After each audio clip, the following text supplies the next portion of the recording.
Hello everybody, what is up? Newbie back again with yet another stream, and today we're going to be doing something very cool, I think, and it's something that I've been excited to do for quite a while. So today I'm going to be doing my much talked about, my very intensely planned Ask Me Anything, Just Chatting call-in stream. The Liberator said in the chat. So, what have you if you guys are curious about said in the chat. what, if you guys are curious as to how this is going to go, so basically you guys can just ask me questions, throw things into the chat, and I will answer your guys' questions. And if you guys want to call in to the stream, you guys are going to be able to call into the stream. I just decided to cut off the music. If you guys want to join the stream and call in, what you need to do is go into my Discord. The link is in the description below. I believe it's dscrd.ntnwb.cc. In there, I have a multitude of chat rooms. One of those is called the Bread Queue. Go into the Bread Queue and tell me what you want to talk about. And then, depending on how interesting what you have to say is, I will give you the privileges to join what is known as the Bread Line, which is basically a call-in line, so that you'll be able to join the stream. And then that way, you'll be able to join the chat. So without further ado, I'm just gonna sit here and read these chats. I don't think I've done like a just chatting stream before, but I guess I'll go ahead and give it a shot. Let's see here. The Liberator said, what to do, man? Lennox O says, Will. Mr. Houston said he's gonna read chat. Yes I am. Viren Burt said Gage, and Linux said, hey Gage. Let's see here. Okay, so here, let's see. I'm gonna let the Liberator in on the call. Let's see. I'm gonna try to go to the Liberator here. Said in the chat. That Woo is so cursed. Tears of joy, tears of joy, tears of joy. That's hilarious. Okay, actually, hold on. I need to go ahead and pop this out. I'm going to let the Liberator into the call. I gave you the permissions, by the way. You'll have to join the Breadline yourself when I give you the permissions to do so. But you are going to need my permissions in order to join the Lennoxo said in the chat. Let's see. Hey newbie, did you see finish Ms. Marvel? I did, actually. Baron said in the chat. Gage is the lucky winner. Smiley face. Yes, Gage is the lucky winner. But yes, I did finish Ms. Marvel, actually, and I thought it was pretty good. I think that a lot of people, it wasn't as cheesy as I thought it would be, and I kind of talked about this on my last stream a little bit. But I was playing Minecraft. I thought it was going to be a lot cheesier because of the way they advertised it. They sort of advertised it as, "Ooh, hey, look, this is for like kind of like little kids, sort of like not like little kids." David Pacman style. But Mr. Pizza said in the chat. But they were. How was the #1 Giga They were sort of making it seem like the show was going to be like cheesier and more melodramatic than it ended up being. It's good. It's good. It's not crazy. I think the biggest flaw of Ms. Marvel is actually that it's kind of forgettable, and I'm not sure why. But I kept on forgetting to watch new episodes. But yeah, I mean, I enjoyed it. I feel like it's just like, it almost feels like most things aren't consequential. But it also is a self-contained story, so I can't really fault it too much. Hold on. Liberator, join the Breadline so that we can chat. I like the topic that you have that you've got requested here. We can chat. I like the Alrighty, well I guess I guess the chat is working. Oops. Let me just turn that down real quick. Okay, and I'm gonna turn on my my camera. me just turn that down real quick. Oh my god. Let's see. Yeah. Alrighty. Okay. All right. So how's it going? Wait. You can hear me, right? How's it going, man? Hey, it's going It's well. good to be here. Yeah. So you wanted to talk about like streaming Yeah, I and like can hear making. Okay, great. So you wanted to talk about streaming and making streams better and different things like that. Okay, great. So you want to talk about streaming and making streams better and Hold on. Okay. I I can need to mute the stream. I'm having a really awkward thing where I'm listening to the stream and I'm like, hang on, this is a delay. Yeah, I can hear you in the background. In the background of your stream. Yeah. Okay, there we go. I had to change it to my speakers. Okay. Anyways. All right. Yeah, so I know you do streams mainly, and I do streams every now and then. I usually do say 2 days of the weekend. And I was just wondering how hard is it to sort of set up? What is the prep for it? I guess if that kind of makes sense. Oh yeah, what's my prep for my stream? Mm-hmm. So I don't. It really depends on the type of stream I want to do. If I want to do a React stream that's really casual, I'll tee up my own things that I want to react to, and then I'll take some requests from the community.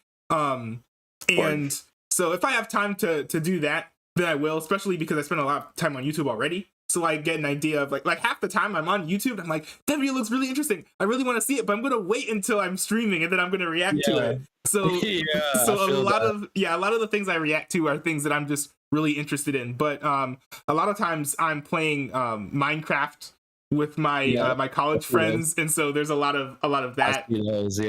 Yeah. Oh, that's cool. Yeah. So I do a lot of those reaction streams, and it's very, very chaotic. And so I have moderators for that sole reason, because I know it's gonna get out of hand. And a lot of it is what I implemented was so they'll have a wheel or something. So those websites that have a wheel, and so right as the stream starts, there'll just be 30 million requests just go down straight through, and I'm like, oh Jesus Christ. Yo. Type in all of these, and then there's just a wheel, and there's 30 million things, and it's chaotic, but it's really cool. I like the reaction streams because I feel like it gets very involved with the community. I don't know if that's kind of what you feel about with it, but Yeah. I think the big difference I think from what I do is when I do my reactions, I try and make sure that my streams are going to be, what I'm reacting to is going to be something that I'm really, really actually genuinely interested in. And I think that's kind of where there can be a little bit of a disconnect with the community sometimes. Because I think a lot of my viewers enjoy YTPs, for example, a lot more than I do. And I do know some of them, yes. And it's so you're not alone there. Yeah, and it's really weird because I hit these phases where it's when I first start watching some YTPs, I'm like, oh, this is funny. But I think a lot of what's funny about it comes from shock value. And so if I watch 10 YTPs in one stream, then I get desensitized. And then YTPs aren't funny for me anymore. And so I want to start reacting to YTPs again, kind of because my community wants YTP reactions, but I don't want to react if I'm not gonna have a funny reaction, or if I'm not gonna find it funny, Yeah, I see what you mean. I do that with videos as well, is I will react to it and I have it recorded, and then I look back on it while I'm editing and I realize that it's not at least in my terms, up to par with how I want the video to be, and I'll trash those videos. And I feel bad because a lot of them will either be someone's video that they want me to react to, or it's someone's request, and it's you feel kind of guilty, and it's it sucks, but yeah, I get that, bro. I get that for sure. Sure. And I always keep the people's I have my own Discord, and there's a React request chat in there. And so I always keep that in mind of I'm always okay, when am I going to be ready to react to YTP? Because then I have all of these great YTPs that are sort of on the back burner that I really want to get to, but I'm just waiting for the right time, because I want to make sure that the content that I'm creating is good content. Yeah, I like the political streams too. I actually don't watch a lot of politics, which I know some people don't, dislike, of course. But Yeah. I actually find it very interesting, and I watch a ton of stuff throughout the entire day, and like it's just it was kind of like refreshing, and I quite like. As now I figured, like I quite like listening to other people's opinions and like their takes and stuff. And I saw the Andrew Tate one, and like I don't agree with a lot of what he says. Don't get me wrong, because there's some stuff I don't agree with, but he's hilarious. And there's so many memes, and it's hilarious. Yeah, It's so good. that guy's insane, and he actually makes for really good content. Either it like to react to, but also just like talking points, just because it's so. He says so many crazy things, and he talks about so many different things that one of his subjects you can talk about for like 30 minutes. You could just go off. Yeah. I think I've been thinking about that because I know that people have gone around and like it's pretty public right now is what he does is like a pyramid scheme, which is how he gets most of his money. I think he does it for the sole reason of that scheme. And I think that he's trolling for like half of what he says, but he's like, he believes most of what he says. Yeah, I think that the way he puts it forth is like he's kind of like trolling or he's like playing a character. But I do think that to a certain extent he does believe in like the principles behind what it is that he's saying. But what annoys me most about him is that like when he says what he says, it's like even if he's right, he's not even like using like logic or anything like that. It's just like you're just saying things, and then like some of it lands and some of it doesn't. But his reasoning is so flawed. It's hard for me to actually I couldn't be a follower of Andrew Tate. I don't think. I get what you mean. Yeah, it's crazy. Yeah. I mean, so what else was I thinking of? Whenever you do the streams or whatever, what is whenever you make clips, do you kind of look at the editing and then like have a certain goal in mind? So like if you have like an entire reaction stream, right, and there's like a trillion things you react to or whatever, is there sometimes where you'll kind of like you'll watch it back and then you'll kind of have like a goal of what is that clip? Because I'm trying to figure out like how I should go about editing clips, because I use clips as well when I stream. Well, it's if you look at my clips right now, it's kind of chaotic. If you see all the different types of clips that I have. So what I'm doing now is I actually watch a lot of clips of other people, like clips on YouTube, and so then I look at like their types of clips. And then I'm like, okay, so I want to make like these types of clips, but I try not to pigeonhole myself. So if you look at some of my clips, like I have like some videos that are kind of like subject wise and editing wise, they're very similar to like the videos you'll see on Hassan's official YouTube channel. But then I have like some like shorter like LSF style clips, and those are actually like kind of my favorite. Like I have one where I was like going off about like simps in the chat where they were just like kind of trolling over me. It was like a minute long. I think I saw that. That was hilarious. Yeah, but one type of thing I want to do like on stream, I think will make for good clipped content, is sort of kind of more like medium form commentary, where like if I read the chat, for example, and I see like an interesting question, and I talk about that for maybe like 6, 7, 8 minutes, and like it's like. And it's like kind of like a format thing too. So like I'll have like the camera just like on me instead of like it being like stuck in a corner or something like that. So like a lot of it's like format based. Okay, yeah. But I think the big thing is to like watch other like creators, because then you sort of like get a feel for what you like. Yeah, that kind of makes sense. I get that. Yeah. Do you if at some point, because I don't know if it'll get at some point, but when you do think of like, okay, maybe like when you get like a bigger community and you have like multiple people streaming, do you think you're going to be able to use moderators and you're going to be able to handle it? Because I do have that issue, right? And I have moderators, and sometimes I feel like them doing it just doesn't help, and it's like the chat is just going off, and it's like, how am I supposed to stop this? and you're trying to, control like 30 people in the chat, and it's like crazy, and it's like, oh my god. Yeah, I don't know. That's a really good question. I think because I haven't been thinking about moderators on my live chat as much as moderators in my Discord. Because I feel like more of a sense of ownership over my Discord because it's something that I've like created, and like all of the structure is sort of there. I'm not 100% sure. I'd have to pick a moderator that I really trust and that I know is going to do like exactly what I need. So for example, there's this one guy that I've been watching. He's like a small streamer. I think his name is like Glix is what he calls himself, is like GLXSKY.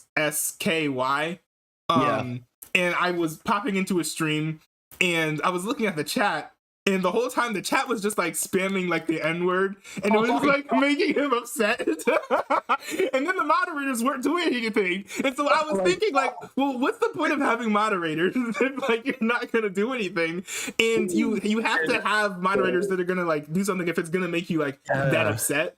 Thankfully, when it comes to live streams, I think I've been okay at ignoring like some things that bother me. But again, like I made a video, it was a portion of my stream, it's on my Clips channel, it's called like putting chat in check or something like that, where I did have to like sit down and be like, okay, like the chat, I can't have the chat like behaving like this certain way, and you guys have to like kind of calm down. That is actually one of my worst nightmares, and thankfully I haven't had that, where if out of nowhere, you got 30 people, you're reacting to a YTP and people are just spamming the N-word. Yeah, hopefully you won't have people popping into your live streams calling you the N-word. Like hopefully it doesn't happen. Why? It's like, why? What's the point of this? I don't understand this. That's one of my worst fears, and I've felt kind of this, I guess you would call it stress, because I don't know because I think it would be the same thing with anything that you do, especially if it's related to YouTube and you're doing things for so long and you start to give yourself things to do. You start building up stress, and I've felt that at some points when I'm doing streams, and it's like you have to manage people, you're having to manage a chat of people, and then you have to like think of like what's gonna happen next through the stream, and it's just like it's an overload for your brain. I think the main thing is I have to keep it to be something that I know is gonna be like manageable.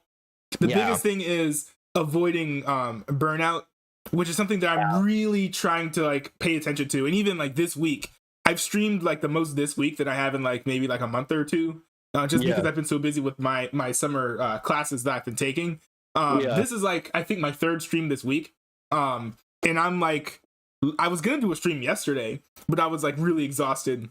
I'm actually like kind of streaming, I'm actually kind of tired like right now, but I took a nap earlier and I'm really excited. So I think that like is going to give me the energy I need to make this be a good stream. But I get that. You get like you because I've had points where I've burned out as well, because there was points where on top of streaming, it was essentially like I would upload a video daily on my channel, and then I would go into streaming like 2 days a week, and then I looked back and I was like, this is way too much for me.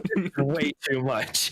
And so I had fixed my schedule up, and I feel much better when I create videos, because not only do I not upload daily, it ups the content, so the content gets better because of the more time. And it's just easier on me with allowing me to do school and other jobs that I have to do. And it's just like burnout was like, I didn't think that posting daily reactions would actually become a burnout at some point, and then I had to change it and realize, wow. So when you were posting every day, and then you switched from posting every day to posting less frequently, do you think you saw any increase or decrease? Like, how do you think that affected your success? So it's kind of complicated, because a lot of what I would upload was a lot of YTP reactions. I found that a lot of the success that I had would come through that, and that's kind of how some subscribers in the fan base have kind of come around. And it was doing good, and I was getting, decent views, at least in my eyes, of these videos in regards to, say, other videos. And it was okay. And then when I switched over to my schedule, it was just the amount of views that I would get a week would decrease, but it didn't feel like it affected me in a bad way. And it felt a lot better, and I got a lot more positive, comments about it, and people had said, I like this a lot better. And my understanding was that by changing that, I would get people to want to click that video more than on daily video, because it's like they know I'm gonna upload daily, and so they're like, okay, well, maybe I won't click this one, or et cetera, et cetera. And so when you have, say, like 2 days a week, they wait those 2 days and they see nothing's there, and they go, okay, I really hope that he posts this. And so it gets people to want to click more and like engage more in the videos. And so I don't know. I feel like it's kind of just like, I haven't seen really much of either a positive or a bad sort of trend. It's kind of felt the same, but it's positive towards me because it's not as much stress, and I feel more confident in editing because it allows me to work on editing, and I edit videos better that way. That's good. And on your note about getting more comments from people when you were streaming less, I feel like if or not streaming less, but uploading less, I feel like when you upload less frequently, it builds up. I was looking at the chat. I saw what Info said. Oh, this is really engaging. That's funny. That's funny. That's funny. Oh man, but when it comes to uploading content less often, I feel like it builds up anticipation if people know that your content's gonna come out like eventually, but they're just like waiting. But part of me, I find that interesting that you got less views and more comments. That is, I feel like it's kind of interesting. Yeah, and don't get me wrong, like I want more views, but I find that because I have a friend who does YouTube as well, and so I've learned a lot of things from him, and I've learned that it's great to have those views and say you get like 2,000 on a reaction or something like that, as to say like another video which has like 300 or something like that, and you'd want the higher views. But I've found that from him, when he was telling me and giving me all these points and stuff, is that building your channel up is having the community tighter. It will help you in the long run, and it will look like it doesn't look like a good idea, but if you kind of understand what you're doing and you see that, the results will show through. And so I've kind of implemented that, and I feel like it's not hurting me, and I see what they meant by that, and that that was a good choice. And so a lot of times I really don't even care that some reviews are like that bad, but I see that there's a lot more activity in the community, and then they talk about something or they have a discussion, and it feels like more loyal subscribers, which is what I like to call it, is as it's like loyal subscribers as to somebody that comes through and then they eventually go. That is good. Yeah. And on that note, what do you think it sort of would be the best way to grow a community? I've been looking into Discord because I don't want to get TikTok. I feel like that's Chinese spyware. And I am making videos like putting stuff out on the Clips channel. I have a vlogs channel where I do mostly unboxings and things like that. But I've been looking at Discord because I feel like, at least from what I see, it's like it's a more direct way of getting to know people. And especially considering that like I have a full-time job now. I'm not going back on campus in the fall. I'll need to like it'd be good for me to use Discord anyways to network and sort of like hang out with folks. So I might as well do that. But I don't know how much success like hopping into different people's Discords and just chatting with people is going to turn into growth for my own community? Well, I think that from what I've seen through my Discord is it will be positive for you because, you know, since Discord is a messaging app in its, you know, by its base, is it allows people to, you know, talk to you or whatever. And I know that like there's kind of that like, because I've felt like this as well, is that you get kind of this feeling of like, you feel like you're getting a little too like, you kind of want to pull it back and be like, not talk all the time, and you kind of want to have this like border between it. It's very weird, but I've felt like having that border is okay because you don't want to kind of like, you want to kind of set like a boundary-ish for it, but I feel I realize that talking a lot with them is a lot more beneficial because they will, like, I would say double the chances of them watching your video without talking to them. They'll click your video because they'll realize it's kind of like when you talk to a down-to-earth person and you realize how cool it is to talk to them. They kind of see like how I feel like people kind of build up YouTubers and streamers. They build them up to this, like, they put them on like a pedestal essentially, and then they feel like they're out of reach. They are like different and like they're evidently not like human beings or something. Talk to them or something. And I feel like having the Discord takes away that pedestal. And it will like kind of show people that like you are an approachable person and like people will like you and people will watch your videos and like you double than what they would beforehand. And so I feel like it generates a positive trend for success, if that kind of makes sense. Yeah, like I'm just a dude. Like I'm not like any like. And it kind of almost like gets on my nerves sometimes. I have some people in chat who like they call me like the Giga Chad. They call me like the best streamer ever. And I'm like, no, I'm just like a normal streamer who is drawing inspiration from other streamers who are way better than me. And it just feels pretty undeserved a lot of the time. It does. I feel like that. Yeah, it does feel very undeserved. And I kind of have to put in perspective of like how I view other, like before I was doing YouTube, I kind of had that mindset as well when I would watch the other YouTubers. And I felt like if there was ever a chance that I saw this person in public, I'm not talking to them. I can't. They're different to me. You know what I mean? Yeah. And so I have to kind of put into perspective of like, it's like to these people, it might feel like it's like ridiculous. It's crazy or whatever, you know, it's like, and so it's, you know, but I think it'll be positive. I think it'll be good. I think that having that Discord especially is a really good idea.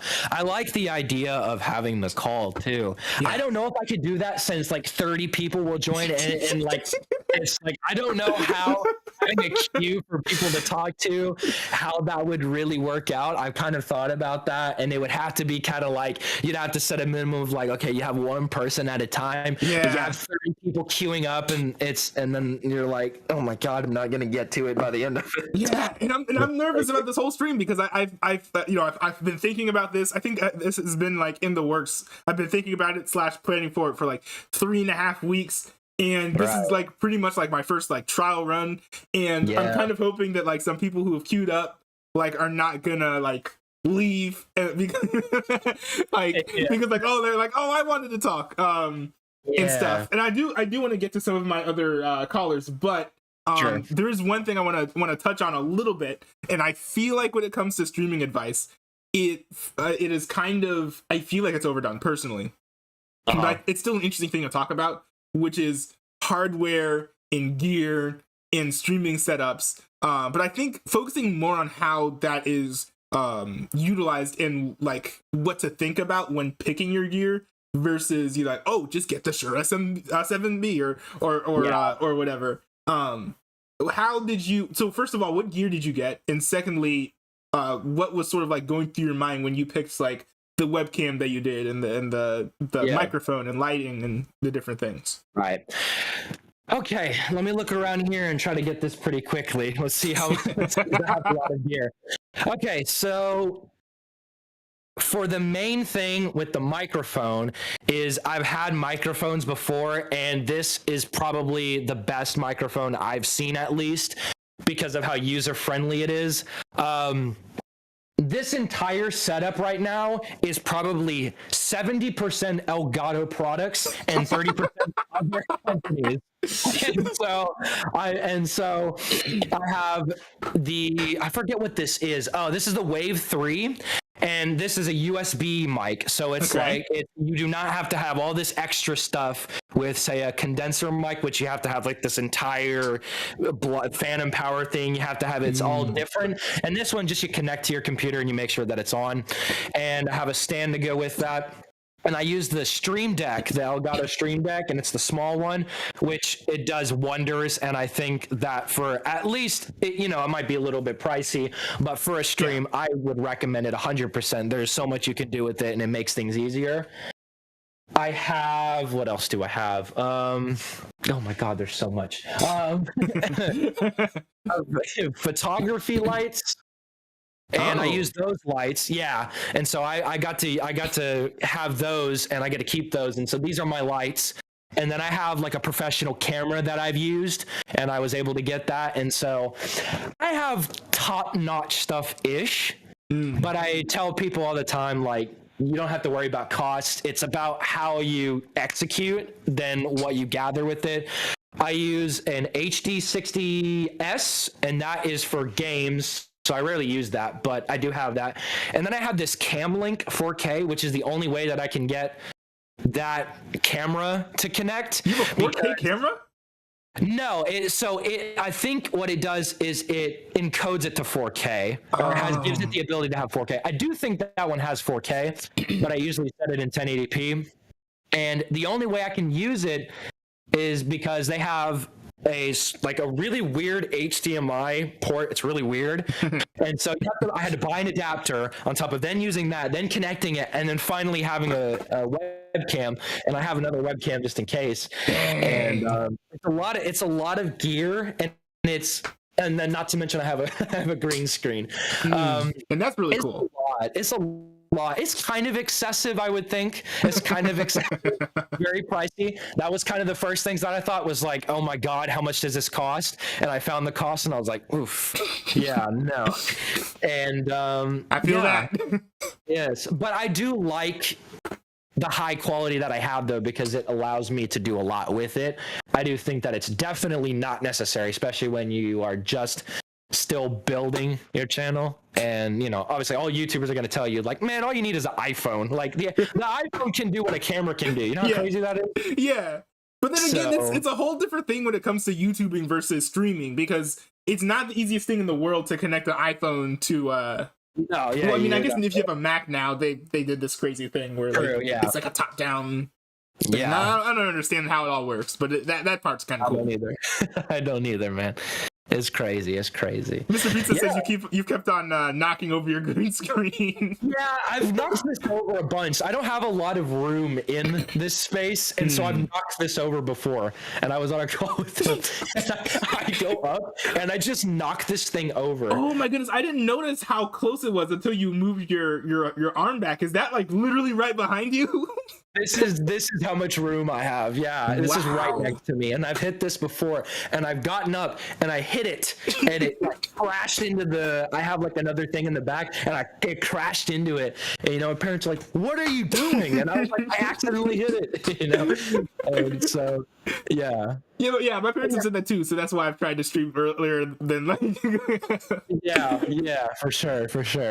Yeah, so yeah, I think as far as my setup goes, and I guess you can't see it now, so I'm using a laptop, and I wish I could move stuff around and kind of show you, but I upgraded to this 8-port USB hub, but it's like really cheap from eBay. Useful. And it's really finicky. I need to replace it. If I move it just like a little bit, it disconnects. And so I have my webcam for my streaming webcam. The webcam that's on the Discord is like my built-in laptop webcam.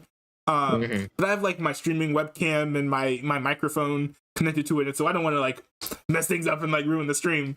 But I have the blue Yeti. and I sort of like, use that, yeah. yeah, and I have it like to this, well, not the Yeti, yeah, Snowball.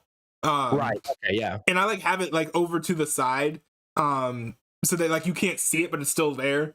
Just so that like you can like hear my voice, but it's not like kind of like in the way. I'm not 100% sure how I feel about like microphones like being like up in like people's faces, but for right now, I like. This one, you mean this one? Yeah. Yeah, I get what you mean. Yeah, because I know some people find it distracting. Yeah, I was inspired to try and not have a visible microphone. When there's a Christian streamer I watched called Ruslan. Mm-hmm. He has like these really slick like the whole setup is crazy. Like if you get a chance, like go check out Ruslan's videos, and he has a couple setup tours. And it's crazy because it's almost like a lot of the things that he's done with his setup are inspired by like a TV broadcast almost. It's just like such like high production. But one thing that I did I recommend doing this for microphones, and you don't hear people like say this, but I recommend doing it for desktop audio as well, is running compression on the audio. Because the only way you can probably hear me as well as you can right now, especially like on the stream, is I have the compression. So basically, if you're in the room and you're talking, the microphone is gonna pick it up. Yeah. But also, if I like start like screaming and shouting, which I've done before in my previous political streams, it's not gonna put your ears off. And it's annoying me when I see people like Tim Pool or Tim Cast, which I love watching. The podcasts that he does, but like I'll like put it on when I'm like taking a shower, and like the people are talking in their normal voice and it's kind of quiet, so I turn it up. But then like people start laughing and shouting, and it just like peaks, and I'm like, oh my goodness! Like that was the main reason I kept on getting headaches when I was working in the cafeteria, just because like like on campus, just because I'm walking around this thing, and then all of a sudden they start laughing, and then it's super loud.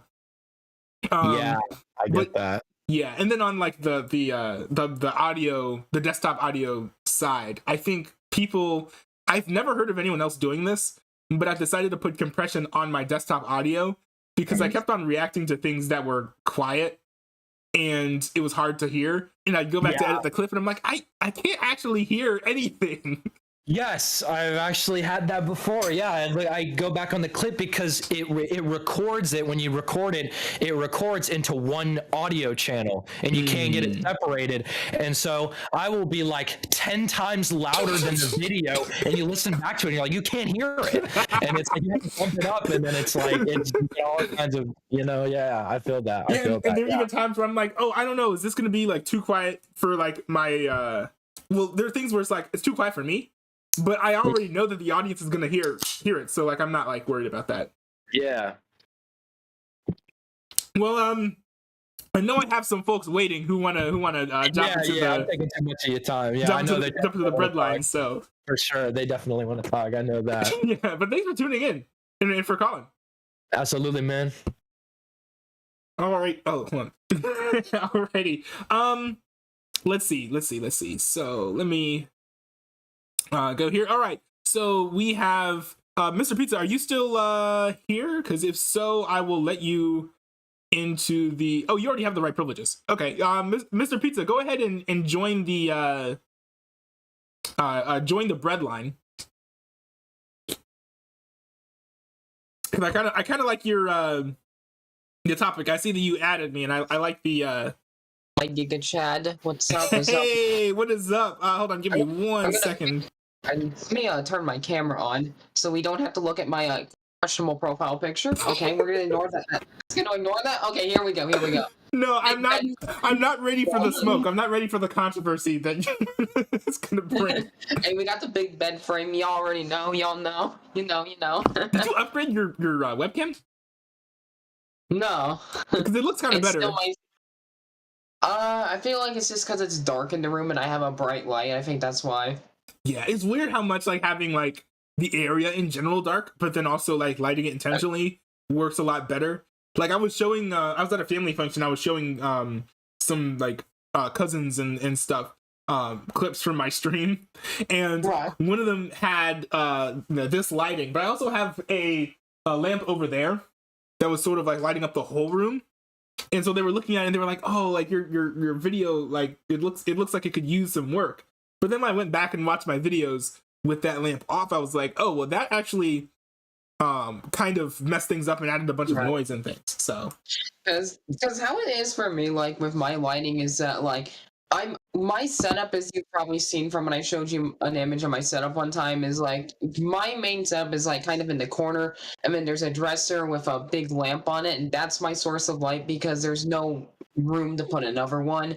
So the lighting kind of differs from time to time depending on, you know, the time of day and everything. Well, But I had sorry, go ahead. but I had a few topics I had in mind. Yeah, I saw that one of them was like the future of like both of our channels. Oh yeah. Yeah, and I think that'd be like a really good discussion point to talk about. Do you want to go first?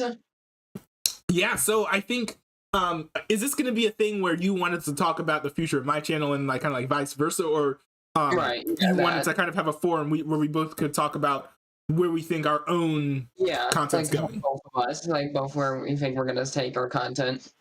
Yeah, I think I like your your idea. Like I've seen that you've been like streaming these games. Right. But I think from my end, I would have loved to see those, like each individual game clipped and put on the channel. I think that'd be like really cool, because then if you have like one like really crazy fight, then you can like share like just that video, and then that can like blow up, and not everyone's gonna want to see like all of the fights.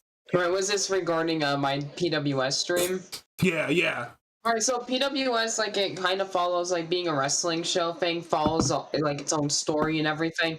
So I had the idea of, like, I was thinking of clipping some of the best matches from it and, like, making highlights out of it for my second channel, which is for original content, but also clips from my live streams and stuff like that, but I'm not too sure yet.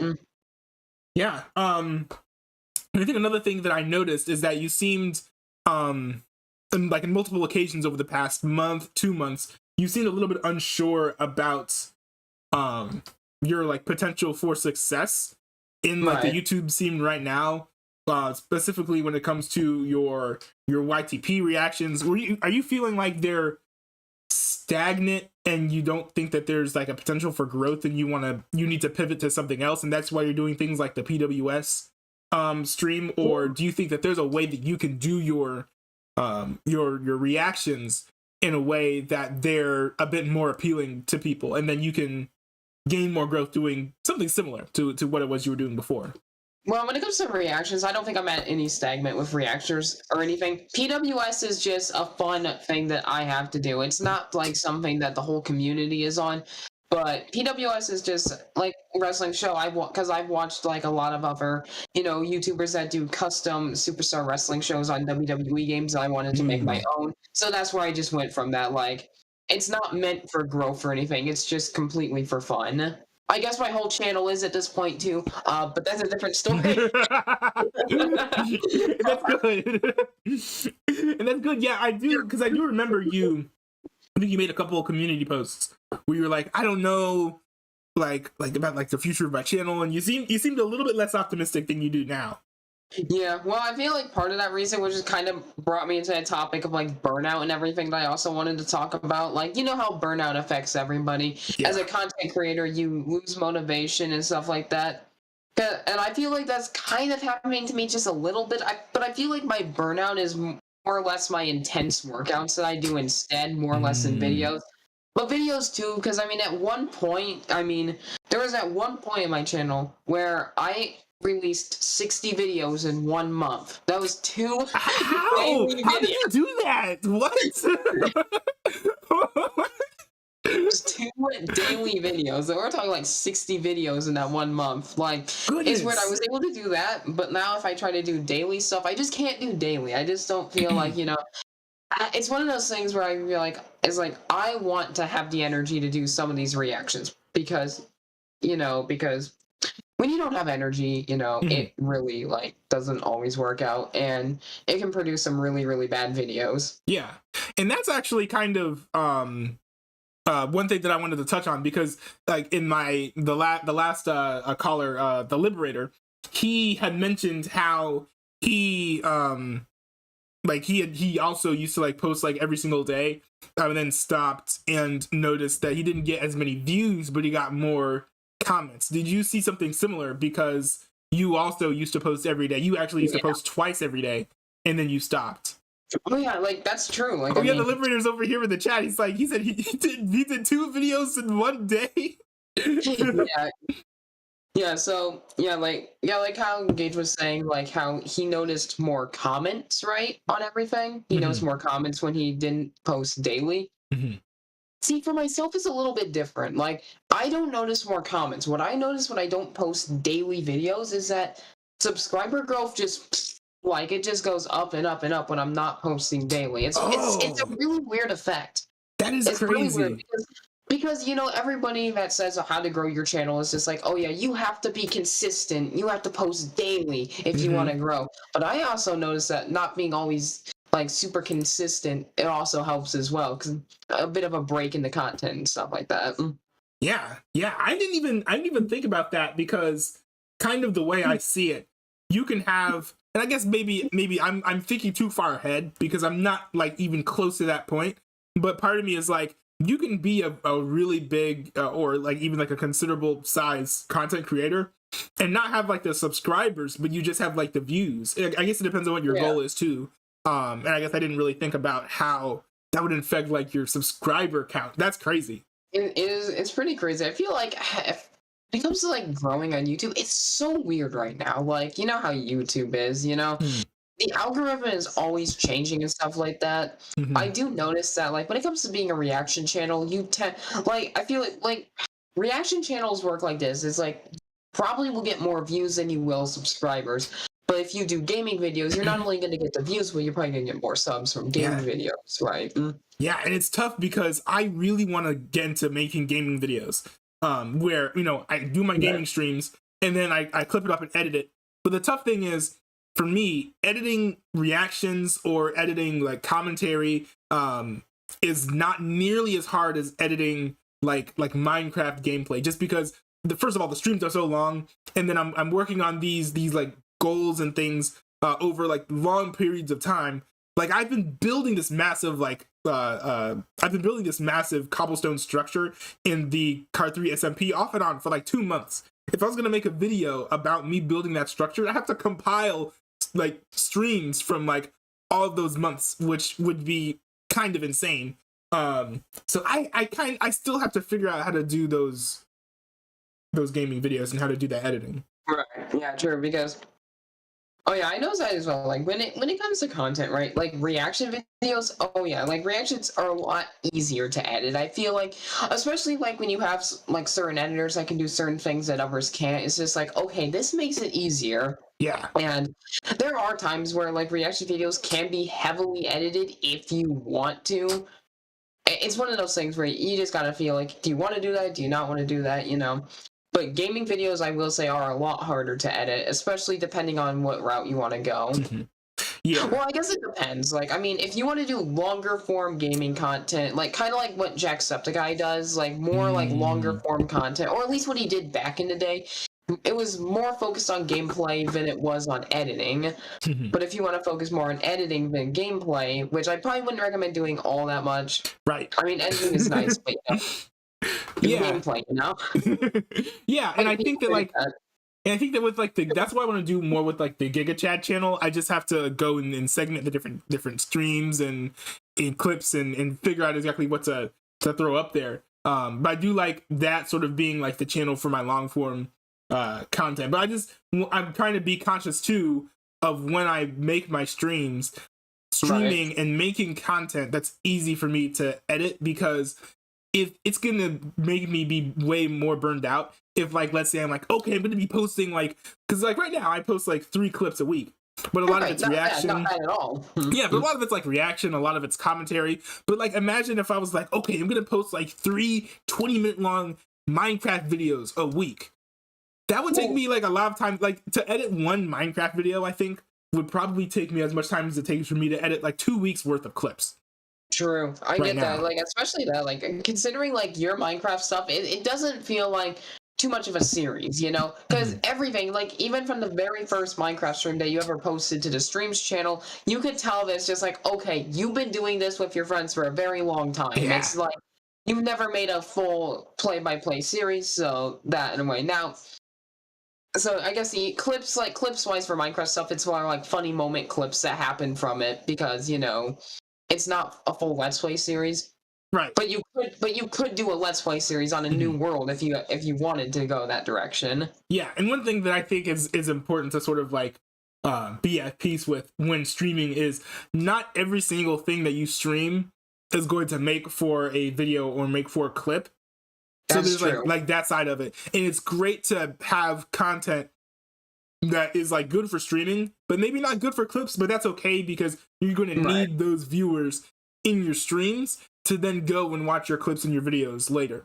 And then Yeah. another thing too is like you could have a stream where you're like, I mean, I had fun with the stream, but I don't know how like a clip for that would work. And I could come back a month later and be like, oh, that would make for a great clip. Download the Right. stream, edit it, post the clip, and then I have a pretty good clip. Right, you know, it's one of those things.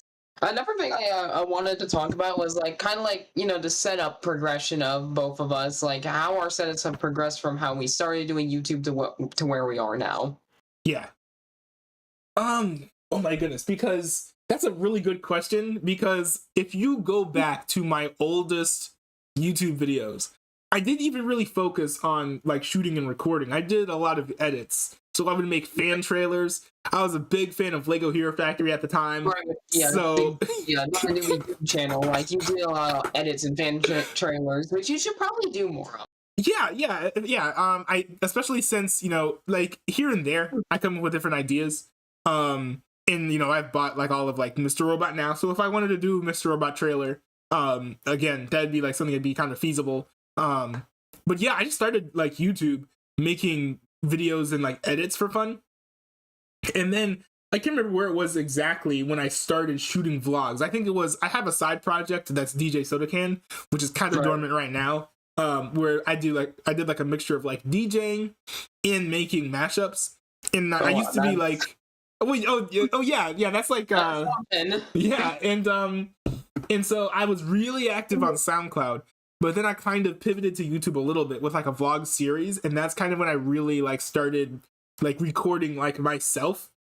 And so that like style of content, minus like the unboxings, is kind of where like a lot of like I guess you could call like the practice came from to do my non-newbie vlogs channel, where I'm just like, especially the ones where I'm talking about like, I don't know, like Kanye West and like how like prosperity gospel's gonna like leave him disappointed, and like and like things like that, where or like my series about my Amazon package like not arriving on time.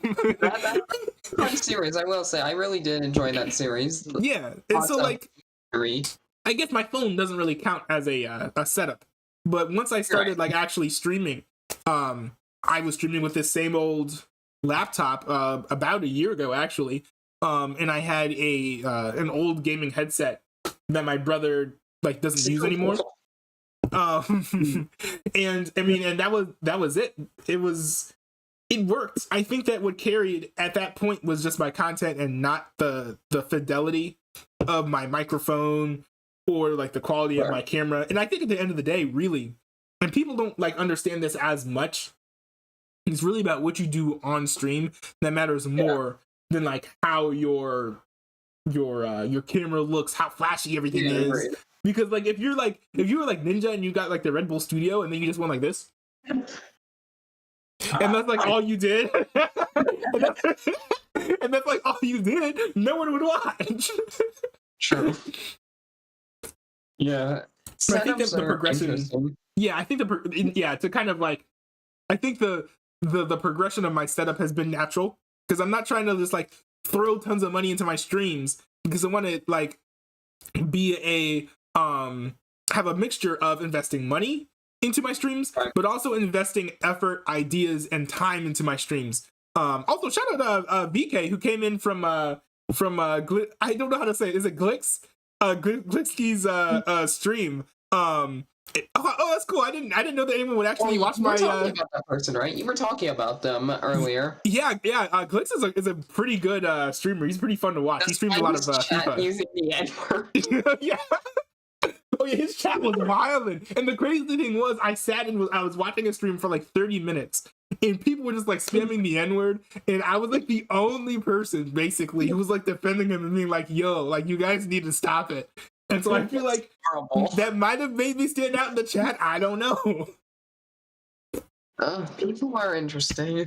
Yeah, but as going back to the like the streaming setups, the big thing I'm keeping in mind is try and maximize like money for value, because like I switched to a new webcam. Actually, hold on, for the stream I'm gonna switch to my streaming webcam. So this is my streaming webcam. This looks considerably better than the camera that's in my Discord, as you see here. But True. I only spent like $35-$40 on it. Which isn't bad, considering you got yourself a deal on a 1080p webcam for that price, and that's a pretty good deal right there. Yeah, and the microphone here is like $50. So yeah, you that's don't- what I paid. Yeah, I got the same mic as you, the blue snowball, but Oh, mine's just yeah. white. yeah, Yours is the black one. I have the white one. yeah. So at the end of the day, you know, definitely spend some money, especially as you make more money. Sure. So for example, like I got a part-time job and I was making some money, so I was able to, and I was like, okay, like I can justify getting a new webcam, especially since I've been working on my stream. Don't spend money on your stream if that's all Exactly. you've been doing to work on your stream, because it's actually That's not the going thing. to improve if that's all That you're is doing. true. I agree, because it's just like because there's people that do believe that, oh yeah, like you need this really good setup or you can't succeed. That's not true, because my setup has gone through one hell of an evolution. Like I actually when I first started making videos on my first channel, Pizza Films, which is a garbage fire, it needs to be burned. I hate it. But No, it was a wait, starting you point. need to react to your Pizza Films channel. I would never react to TikTok, and I hate TikTok. I'm learning passion. So what I started making content on at the time was this Nextbook tablet right here, and yeah, this thing has seen better days. Yo. It's dusty, it's cracked, it's destroyed. The power source is fried in it. It doesn't even work right anymore. Oh my goodness. So this thing was like what, $60 at Walmart, and that's when I started making videos on just random stuff, like random gameplay videos, trying to figure out stuff, just random weird stuff in general, and you know how everyone starts. Oh, ISM, throw the Pizza Films link in the chat so people can find it. There. ISM, no, not there. I swear I will find you because I know where you live. You actually do. Yeah, I know where you live. Oh my goodness. Oh, no, actually, before Pizza Films with the tablet, I actually had a channel before that called Corrupted Pizza Films, is what it is now. I don't Corrupted know if that's Pizza. Okay. It's so weird because like I have the email, right, but I don't know the password. I can no longer get into that Google account, right? But at the time, that was like the main starting point, and oh my god, I remember the PC I had too. It wasn't that 4 gigabyte RAM computer that's buried in my closet. I had a computer before that one actually. It was this really old Windows 7 refurbished PC, right? That like school systems from back where I used to live were giving out for cheaper prices, like a whole setup for $138 refurbished. Very cheap, but it worked out. And yeah, when I started making videos, I didn't know what I was doing. Obviously, I had no microphone. I didn't know that I needed a microphone for my voice to come through. And like, it was just weird, silent content. I wasn't even using OBS at the time either, because it was really bad. That computer before Windows 7 had like Windows Vista on it or something, XP, so it was like a really old system. The screen recorder I used on that was, I think, iFreeCam 8 is what it was called. And I've not heard of that before. Right, it worked for the time. I think it was actually it was like really decent for older systems. But then I got that other computer and this tablet that I showed and everything. And now this epic setup, you know, the gaming PC, the gaming monitor, you know, the microphone, the webcam. And yeah, a long way. It's come a long way, that's for sure. And I say a pretty good phone as well. Yeah. let's see, because I know that we have more people who Yeah. want to call in, but I think that one thing that'd be good to kind of close out the call with you is to talk about where, because we talked about like our where we think we're at with our channels right now. We've talked about our current setups, our past setups. So I think one nice way to kind of like pivot this and bring everything home, which I think is like probably the point of us like analyzing our own channels anyways, is Right. where do we see our channels moving forward? Like I guess like especially like immediate future, because that's like the easiest to see, but we can talk about long-term future, like what we would like to have for our own channels as well. Right. So I'd say for me, future for me doesn't seem like it's going to change all that much. You know, I feel like we're going to stick to reactions, maybe throw in some gaming videos here and there, because I'm actually doing a Minecraft series with Linuxo that we started the other day. Linuxo is actually the one editing the videos for the Minecraft series that will be on my channel coming very soon. Right. So other than that, you know, reactions, gaming videos, live streams inspired by the GigaChad himself. Like, my live streams are so inspired by Not a Newbie streams. I think you've probably seen that as well. Yeah, and I appreciate that. From like figuring out the multiple, like how to use multiple cameras, set up the webcam on multiple scenes on OBS, to like the style of it, to going into David Hackman, you know, very GigaChad. And that is cool, because I think that honestly, streaming is just a superior form of YouTubing, because as you stream, you are making the content. It's not like you have to now I know some people who, you know, Ruslan is a really good example of someone who used to stream the way that you would make a YouTube video, and it was horrible. I forget exactly which video it was, but he has an alt channel called like Master YouTube Live, where he focuses on how to grow your YouTube channel, how to make your channel better and stuff. And he showed this old behind the scenes video of him like recording himself, like talking about like doing like a commentary, like reaction type video. But instead of what he does now, what a lot of streamers do now is they go live, they react, and they say their thoughts. He wrote out this whole script. And so he was like reading it, trying to read it like while recording, and then like he's like trying to reword things like on the fly. And he's like, "Oh, what's a synonym for like this word?" And like sitting there for like 30 minutes. He like, I think one time he spent like 15 minutes trying to repeat like one line because he kept on like messing up. And that happens. Like, and I will say that will happen, because I mean that's why I stick to the unscripted content. I feel like that is the best type of content. Well, in most cases, obviously, unscripted content can lead you to getting canceled if you say something bad. Like, but hey, cancellation. You know. But hey, cancellation is the key to fame. Well, not for Daniel Lord. Not for Daniel Lord. Hey, would we be talking about Daniel Lord right now if he wasn't a racist? No. So I mean. True. I mean, he's canceled, so it's okay. Yeah. I do feel sorry for the guy, because he kind of like he canceled himself, like dug his heels in, and especially since he's a kid, like he's got. He's no kid. I think he's like an adult now. What? He just Does he have some sort of like aging disorder? He was 17 at the time when we exposed him. He was 17. He just doesn't. Yeah, he even told me that. So like, yeah, he just looks like incredibly young. Wow. Which, you know, puberty is different in everybody. Yeah, that's true. That's true. So you've kind of talked about what direction you want to go like with your content in the future. What do you see your trajectory of growth being in the future? Do you see your growth like kind of like staying the same, or do you see like increasing? Like what are you expecting to see? I mean, I'm expecting my channel to die once I hit 1,000 subscribers. Let's be honest. It's probably gonna die, because here's the thing. The thing is, when it comes to YouTube, for me, this is just for fun. It's a hobby. I don't care about fame or anything. Like, I don't want to have to say something racist to get canceled to get famous. Like, no. Like, no, that's not what I want to do. No. That's not the type of humor we do on this show. Like, no. Like, I just care more about being able to make content, make people laugh, have a good time. I don't care about the fame like other people do. Now, if this was going to become my full-time career one day, then, you know, maybe I'd change my mind on that, but it won't be.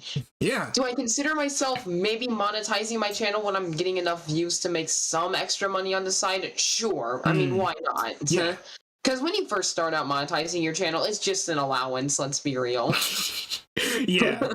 Yeah, but I think it's more about just like the potential, because once you're able to be monetized, like let's say that like you're monetized and like you have like let's say like I maintain like the amount of views I have on like the Clips channel, for example. I get like tens and maybe like maybe like in the 20s of views, and like most of my videos getting like 18, 20 views. But then I do have that one video that's sort of Over like 300. I have that one video that like blows up, and we have that right now. I have I reacted to Brett Cooper reacting to Hassan Piker, reacting to Brett Cooper, reacting to some cringe TikToks, and that video is blown up. It has like 330 views right now. Imagine if I was monetized, I would be able to get like some money off of that. I mean, I feel like, Clips channels, everything works different. You gotta really rely off what you do on stream to make for good clips to get growing. Yeah. Well, I think on my end, I want to like transition to making some more original content, especially as I've watched some streamers. I'm realizing the content that's the most enjoyable and interesting to watch is stuff that's like actually original, more so than your typical React content. Now, there's nothing wrong with React content, like in my opinion, especially as someone who like one of the bedrocks of my streaming content is reacting content. But there's a difference between like I love it. but there's like a difference between I think a good example of like the unoriginal, non-creative type of React content is I have a clip on my channel that's called Hasanabi's Not Gay. It's one of but it's one of my worst reaction like clips ever, because someone had made a meme of Hasanabi. And so literally all I did was I watched it and laughed. I didn't add anything new to it. Well, let's hope you don't get canceled. No, but it's like I feel like for me, like that's like bad React content. But like, for example, I did a video, I think a couple good examples is I reacted to Brett Cooper's like start on the Daily Wire. I reacted to Ben Shapiro talking about her. I reacted to Brett Cooper talking about her own show. I then reacted to one of her videos talking about the PCB takeover, and then I went and did like kind of a semi deep dive into what the PCB takeover actually is. And that was good, because like the whole time I was sort of like commenting on that.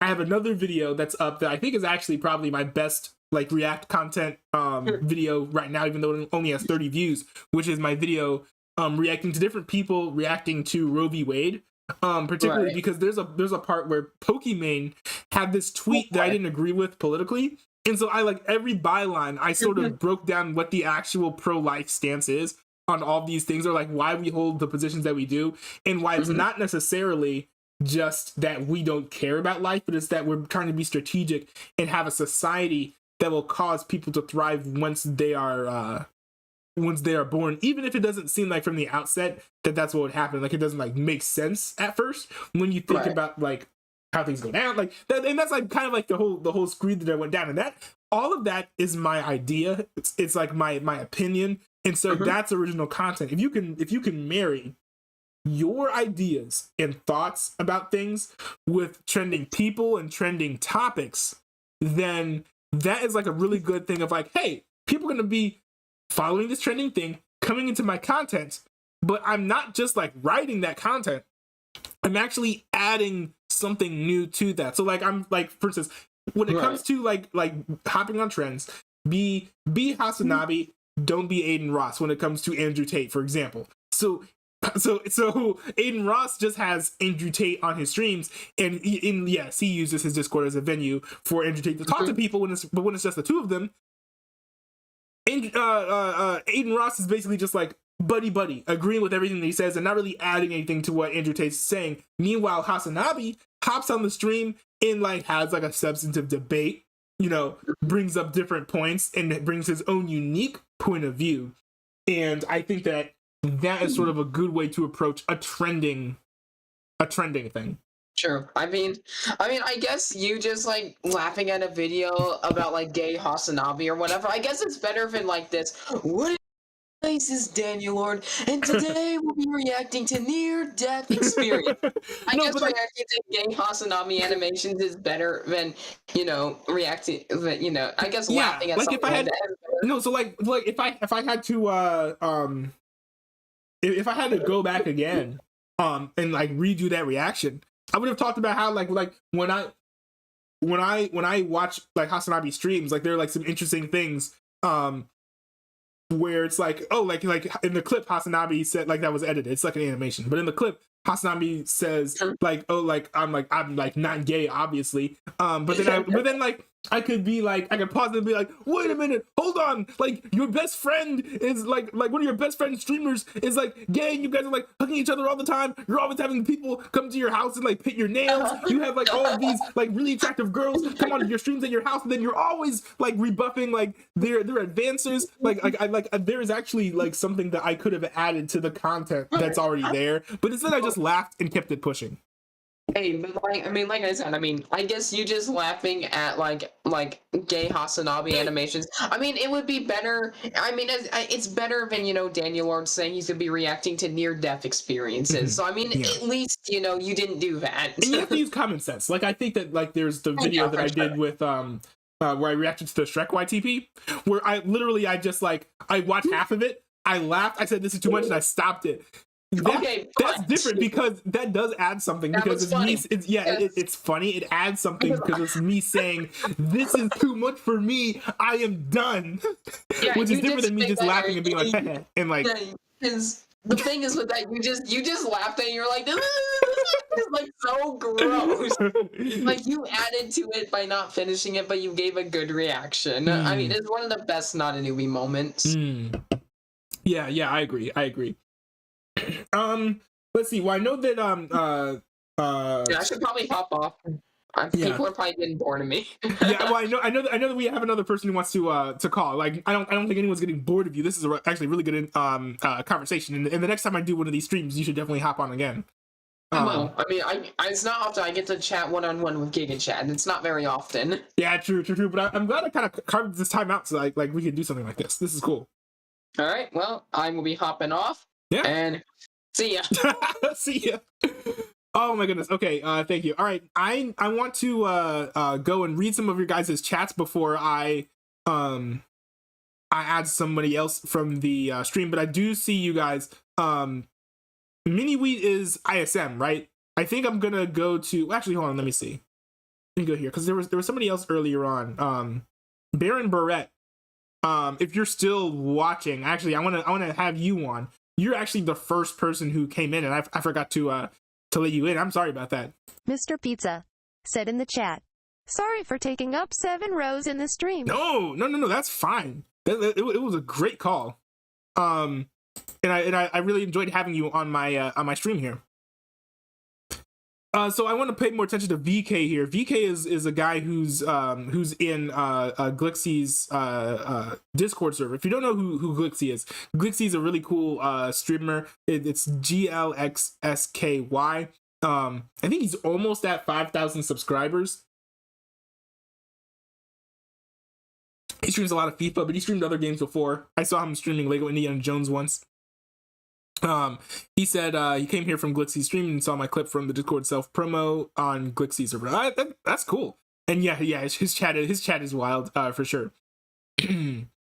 Let's see. ISM says, newbie, did you know I did an essay for my college English composition class where I interviewed Mr. Pizza on his YouTube success? That's kind of cool. That's really cool. Mr. Pizza said in the chat, what liquid death flavor is that, newbie? This is severed lime. It's pretty good. It doesn't actually. Okay, so they make this seem like this is like a lime flavored thing. So you would expect, oh, it's like Sprite Light, basically. No, it's actually not, because if you look at the ingredient list, and I did an unboxing video for this. I think that it's going to be up on my vlog channel somewhat soon. So we have like carbonated mountain water is one of the ingredients. You have agave nectar, lime extract. And then going down the list, we also have orange extract. There actually is a surprising amount of the orange flavor that is like retained in this. So it actually has a little bit of like an orangey, like almost like a minty type flavor to it. So it's not going to be exactly what you expect, but it is pretty good. I think I do enjoy the buried alive flavor a little bit better though. So I do need to get mango chainsaw, try that out. But I got to figure out which like flavor like reliably I want to get, because I know that with like the athletic brewing company, I know the athletic light is like the flavor of that I want. So so like I'm just gonna buy that regularly. I just ordered a Mr. 6-pack last Said night in the actually. chat. I But hope we get more of these streams. I still gotta I figure love out. being able to chat with the greatest live streamer of all time. I still gotta figure out which flavor of Liquid Death is gonna be the one I'm gonna try and rock with long term. Mr. Pizza says, I hope we get more of these streams. I love being able to chat with the greatest live streamer. I am not the greatest live streamer of all time. I'm just over here having fun. And I'm getting, again, like, I draw so much inspiration from streamers who are better than me. There's no way that I'm the best streamer. But going to VK again. Baron Bright, I'll give me one moment. Alright. VK says, hey, if you ever need help with your Discord server, setting it up, I can help you with that. I worked on many streamer Discord servers. I appreciate that.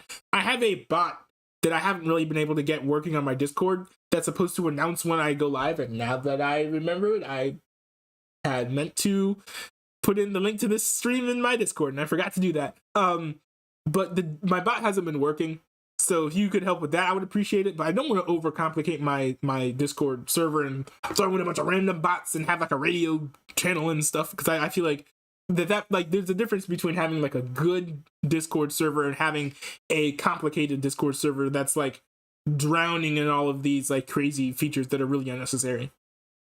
VK says, I also help Glitzy build his whole server. So you can go to a server and see what I can do to set me up on the Discord if you ever do. That's great. Send me a friend request. And then we can link up. Because I am gonna want advice on like my Discord and whatnot. McKenna's Linux way says with a sticker said beat in the from chat. Ronnie. He won't. My goodness. Okay. Well, let's see. Let me check my my Discord here. VK's in the Discord channel now. Awesome. Well, let me pull this up over here. Do you have Baron Brett, do you have a microphone? Or like a camera? Yeah, I do. I do. I'm kind of nervous to put it on. Mm-hmm. Yeah, you don't have to. But yeah, That's good.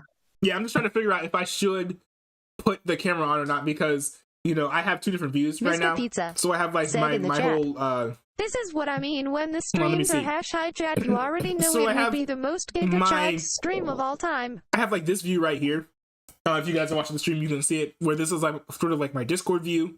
But then I have this view. I'd prefer to use this one if there's not going to be, you're not going to have your camera on. But I saw when you went and put yourself in the bread queue that you wanted to talk about your favorite YouTubers. I said YTPers, YouTube poopers. YouTube poopers and why? Which, I mean, if I'm going to be honest, that's not something that I'm extremely well versed in. Mostly just because I'm not a huge YTP fan. But I would like to like. But And speaking of YTPs, when ISM pinged me and said he's ready for you, Baron, I was actually in the middle of making a YTP. And once again, speaking of actually this time speaking of ISM, I was actually wondering if I could include him in this YTP that I'm making, because I have a perfect joke lined up. Ooh. And if I can get ISM in there with his permission, I think it'll go over very well. That's cool. It's really great when we have like people in the same community making YTPs of each other, because I think that builds excitement about it. And like just not just like YTPs, but also like edits. Like I got really excited and hyped when ISM made that edit of me with the no context. That is like to this day my favorite clip like of myself. It's just like the out of context content is crazy. I still love that GIF where you're just it looks like you're just humping like the air. Honestly, literally, we were in like this. They absolutely stun locked me about people being fat, people not being fat, and I was trying to show them how not fat I was, but people took it out of context. Of course he had to. Mr. Pizza says he thinks that my favorite YouTuber is Hellion Hero because of the extreme gayness. No, it's exactly why. Yeah, Hellion Hero. To be honest, Hellion Hero is probably up there, like near the top. His YTPs are like, in terms of like dirtiness and edginess, they're like over the top. But oh my god, they're so funny. Hashtag Dickleback porn star. Yeah, that one actually was probably one of my favorites. Not because I thought it was funny, because I didn't really think it was that funny. But I think that like how it was like the Liberator makes a really good point here. Either like where he says it is an art, isn't it? Like I think specifically when it comes to the editing of the music and like the changing and manipulating of the words and how people are saying like what they're saying. Yeah, that must take like so much skill and so much time to do that even when I don't think that it's funny, I always like admire like what it is that they're doing. Yeah, like that. Honestly, what I would have done is I would have downloaded like the MP4 of the acapella version, voice mixed that up, then converted that to an MP3.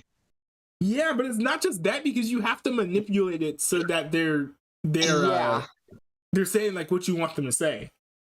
Exactly. Which is like the and part I actually listened. I actually listened to the original Rockstar song for the first time like a couple of days ago. Rockstar? It was honestly like I've heard like a lot of bad stuff about it, but it was honestly quite good. Wait, Rockstar? Yeah, Rockstar. Oh, by Nickelback. Oh, that one. You're thinking of All Star. Yeah, yes.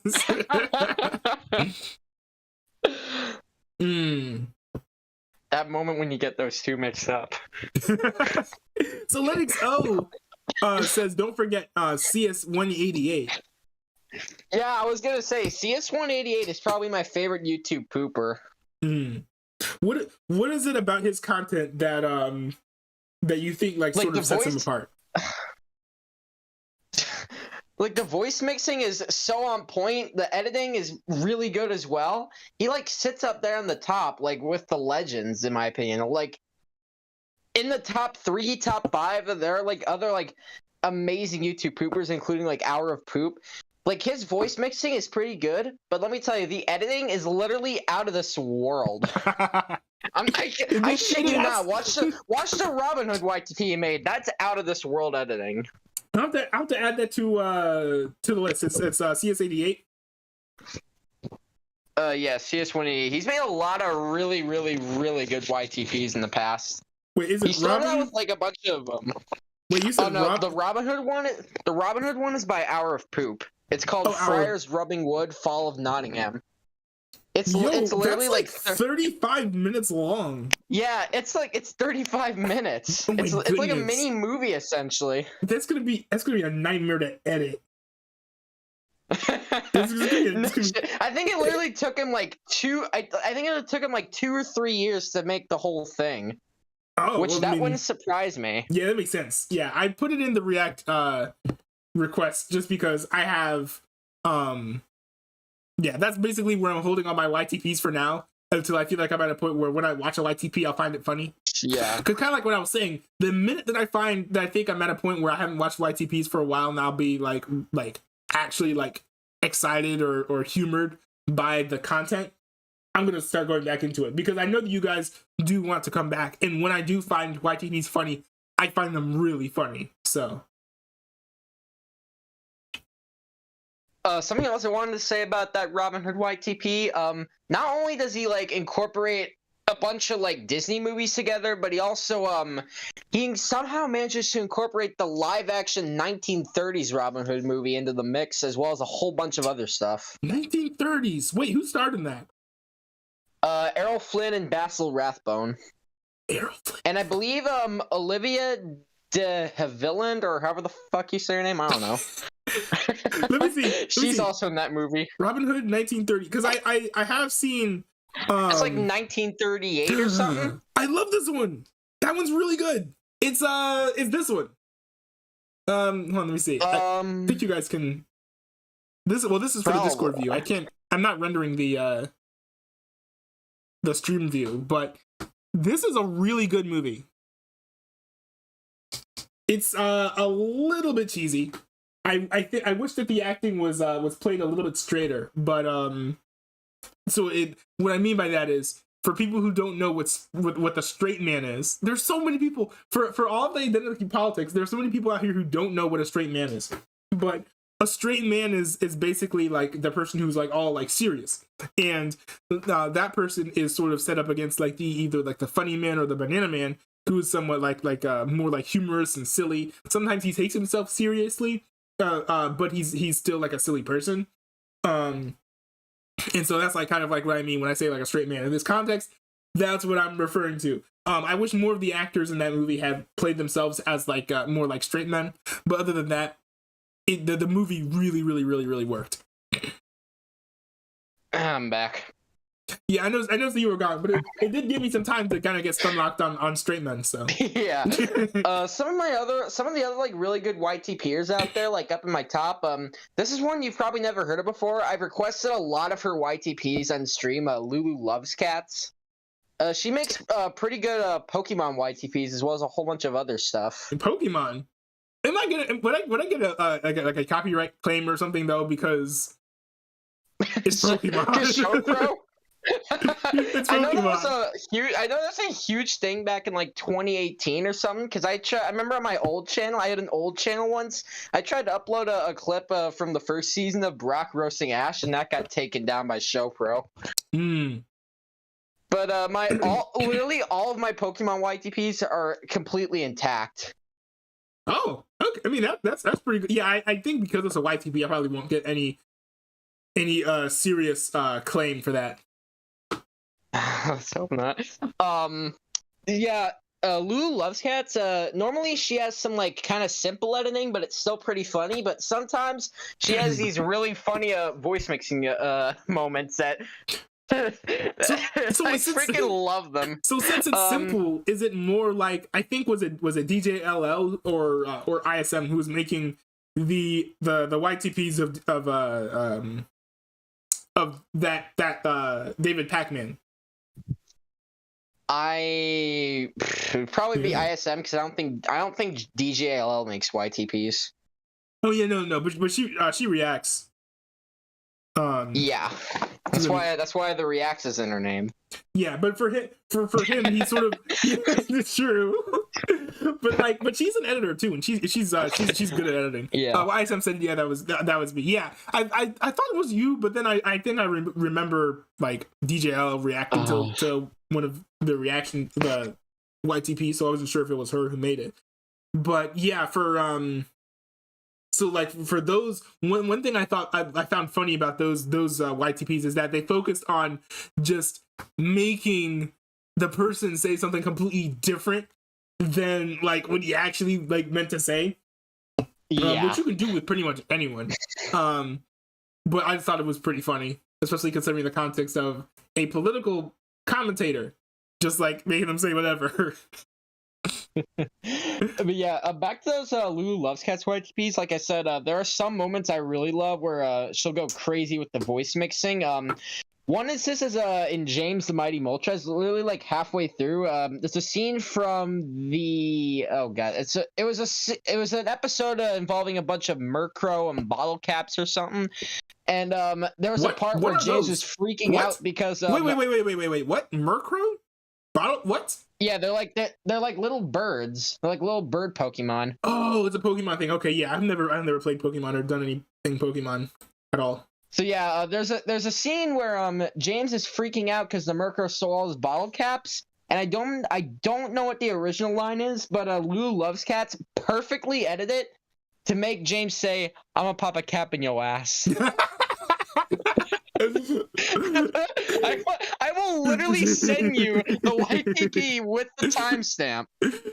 That's good. Hold on, let me find it. Mr. Pizza says, "Someone explain Pokemon to non-newbie." Yes, please. When as a kid, there was like a very, very brief window where I went to school, and when I did, all of my friends had DSs, and they were all playing Pokemon, and I thought it was kind of cool. They would all be playing either Pokemon or Call of Duty, but then my parents were like, "Oh, like don't like Pokemon's bad, like so don't like do anything like related to like Pokemon because it's like connected to the devil or magic or something."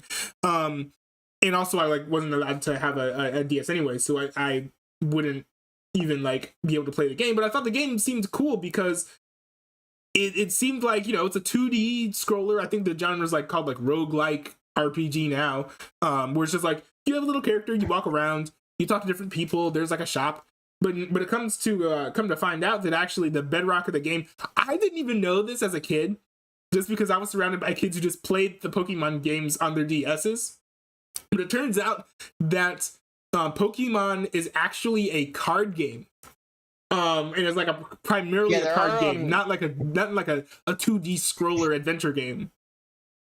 Yeah, there are a bunch of trading cards for Pokemon.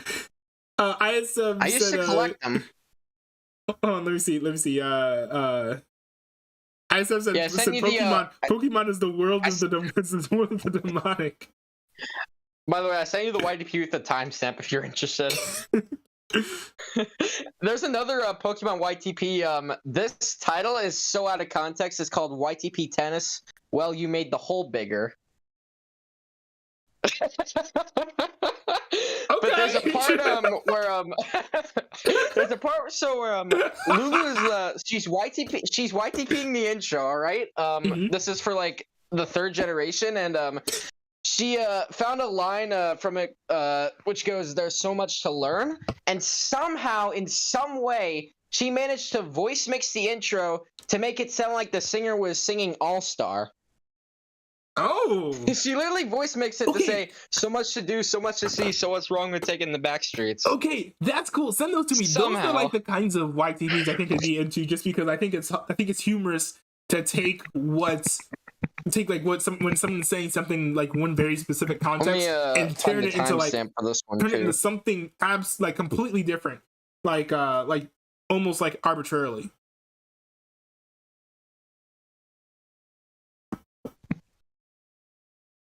All right. And then this. All right. There you go.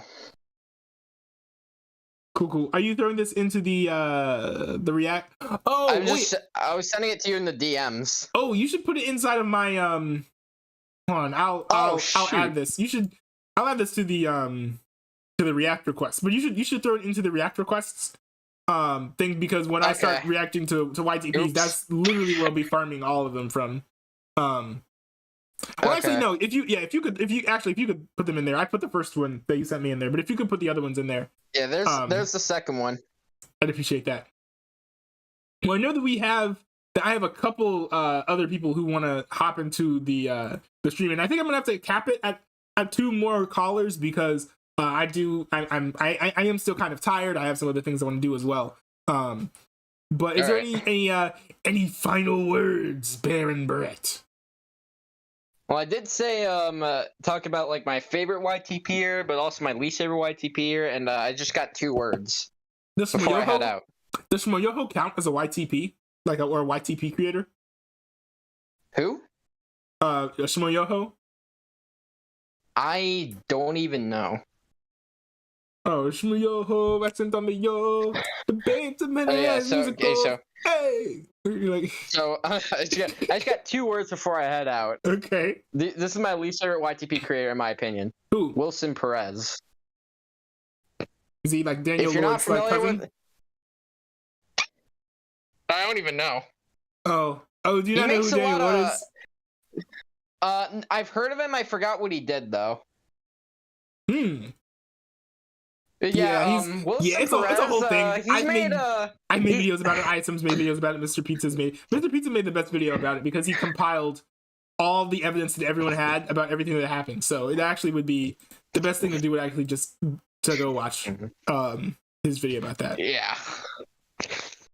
But yeah, one more thing. So yeah, Wilson Perez makes pretty questionable YTPs, to say the least. They're very, very, very, very, very, very questionable. Oh, and very rarely, like, they're so bad. Very rarely do I find some moments in his YTPs actually funny.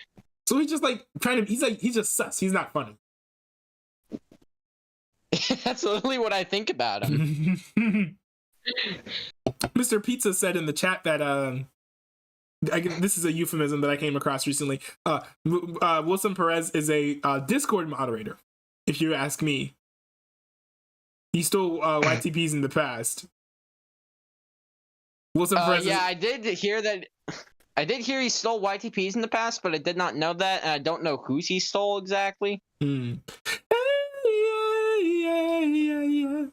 No, I don't think it was that one. I'm gonna head out, dude, so you can have time to talk to more people. All right. See ya. See you, man. Thanks for popping onto the stream, man. All right. Let's see. So next up, we have. I'm gonna let ISM in on here. Although I actually gave him the role the whole time. So as long as the room was empty, he could have barged in at any point. But yeah, ISM, feel free to join the stream. He said he has a scat fetish, and he okay, yeah. Wait, hold up! It's not like in sync with the actual stream. Hold on, because I just there's like a huge delay, so I just heard you say I'll let you go to ISM, and then I just now heard that. You so can mute my stream. I'll turn my camera on. Okay, you can mute my stream if you want. Yeah, but the problem is there's always like a huge delay with it, so like I don't even want to have to deal with that. Yeah, my room is very dark, by the way. Yeah, I liked the LEDs that you had though. The lights you had. Oh, there for yeah, the so TVs. this I have like a ring light right here. I do have a remote for it, which I don't know where it is. Because after I came home from college, I like moved a bunch of stuff and I couldn't find it. But thankfully there is like an actual like control panel on the side that I can just use. Yeah, this was I was gonna ask if you could control it through Bluetooth too. So like the LEDs I have behind me, those are controlled through Bluetooth.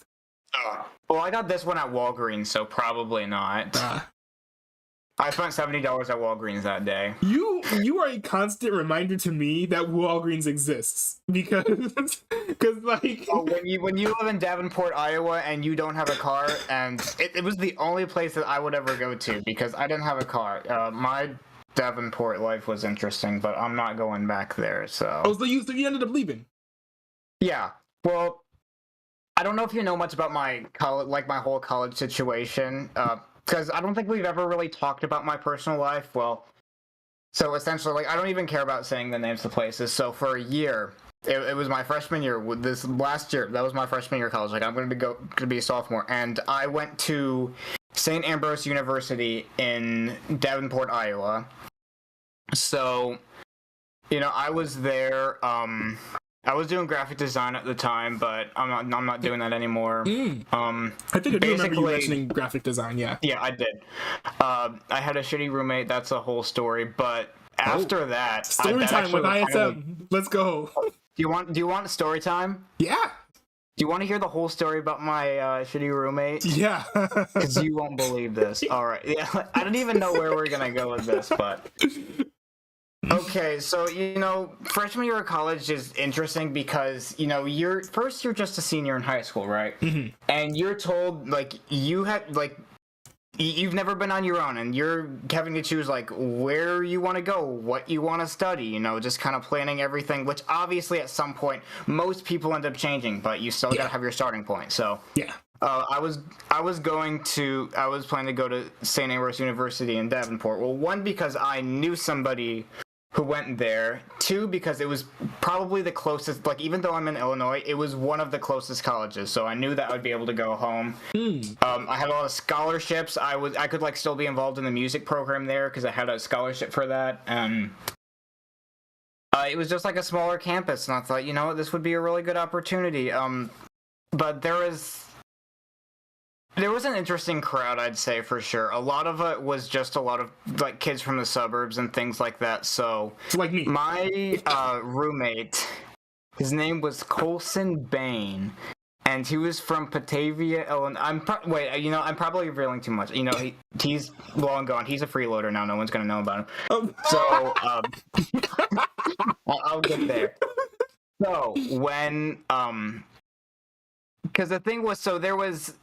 when we were deciding roommates, or like how the college does it when you're doing roommates, is that there's like 3 factors. I think it was like when you go to bed, what your loud level wants to be, and like what kind of music you listen to.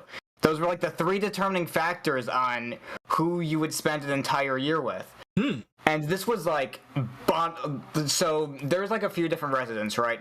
Well, there was like an all-girls one, which you could do single rooms, but that was only for the girls, and they've been talking about having boys in there for years, but, you know, there's obvious problems there, which, I mean, I was kind of jealous of that, but whatever.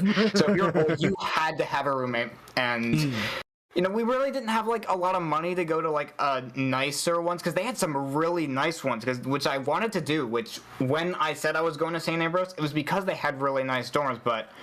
it turns out we had to go to, like, the really crappy one. So this was bottom of the barrel, 4th floor, the Dirty Grove, as we called it. So I get the Dirty Grove.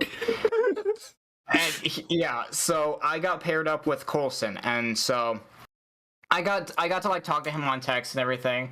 And we just, you know, like, normal conversation, like, oh, what kind of music do you like? What kind of movies do you like? What do you like to do for... And, like, that I thought was, like, totally fine. Just like, okay, he seems like fun. Yeah, sounds fine. Yeah. And when you're, like, first, you just think about, you know, I want to be best friends with this person, you know? You don't think, like, I just want somebody who, you know, I can get along with. Yeah. So, like, even when I just met him, because he was there a few days earlier because I think he did lacrosse or something, or he also did, like, security. So he was already there for a few days when I first came. And so, you know, we kind of got to talking, and, like, I could kind of tell he had, like, an energy to him, you know, like, just kind of, like, it's like, okay, so, like, I'm Colson, you know, this is my place, we're gonna have a lot of fun, we're gonna do a lot of fun things, you know, just kind of, okay, you know, like that. And he revealed a lot to me, on his first day that I knew him. It's just like, you know, the only reason I'm not here is because I couldn't be in the Marines, you know? Because if you take ADHD medication, you can't be in the Marines. So that was his thing. I'm just like, okay, so this was a last resort kind of thing for him. Gosh, what else? I think he also said, you know, if I don't lose my virginity by the end of college, then it's over for me. It's like... And he also dropped the N-word bomb, like, the first week, too. He dropped all the classes? No, he dropped the N-word bomb. Oh. Okay, wow. So get this. That's kind of sus. So on my campus, they had black squirrels was a thing. It's kind of like a knockout. Like, when was the last time you saw a black squirrel, right? And I mean, I haven't seen a black squirrel, like, in a long time, but then again, like, everybody here is white, so... Yeah, so he saw a black squirrel. And so, of course, you know, I'm talking to Not a Newbie. He got me on a string. Sorry, parent interrupted. Yeah. Yeah, so as you can imagine, he called the squirrel a 6-letter word. I'm just like, okay, that tells me all you need to know about him. And you know, like, the first week was okay. I found out we didn't agree on everything. I mean, he was like, eventually the topic of politics came up, right? Okay. And, you know, I'm just kind of like, oh yeah, you know, Bernie was okay. Apparently he was like, what's the word? QAnon? Oh, that's his people. He's a QAnon stan. Yeah. Man. So, and, like, essentially, just, like, because we even, like, started talking, like, I kind of knew, because at the beginning, like, he had, like, an American flag, which is not fine. Like, I'm patriotic, too. Yeah. He had, like, the one flag where it's, like, the one blue stripe. I'm just like, okay, he has beliefs. That's fine. I can get down with that. But, you know, eventually that... I don't know if I want to go down that route, but essentially, yeah, he was, like, super, super, super far right. And, like, you know, that wouldn't be a problem, you know, if it was just, you know, you have beliefs, but eventually that got in the way of a lot of things. Another thing about him, he had crippling porn addiction, and I mean... Ooh. Oh, no! Yeah. Oh, no! Yeah, so, like, with that... I forget what I, like... Actually, yeah, the first day... So the first day... The first day? Okay, so the first day, so I brought a Blu-ray player, right? And like we want to watch a movie. I didn't pack the remote for the Blu-ray player. I brought my Wii, and I didn't bring the remotes for that. I was like very unprepared. So we had his laptop, right? Guess what the first thing he searched up was? Hellion Hero. Yeah, so he showed me. He showed me the images he liked to the most. Ooh. So yeah, I'm just like, yeah, and so there was that. What does he? Does he have like any mental thing like other than like ADHD? Or... Well, because here was another thing too. Is that he was a science denier. He thinks that medication is like a placebo, so he wouldn't take his medication. Like he, I can like, tell. Oh, okay, that makes sense. I could definitely tell that he wasn't taking his because medication. he had his ADHD medication, which he was prescribed to take.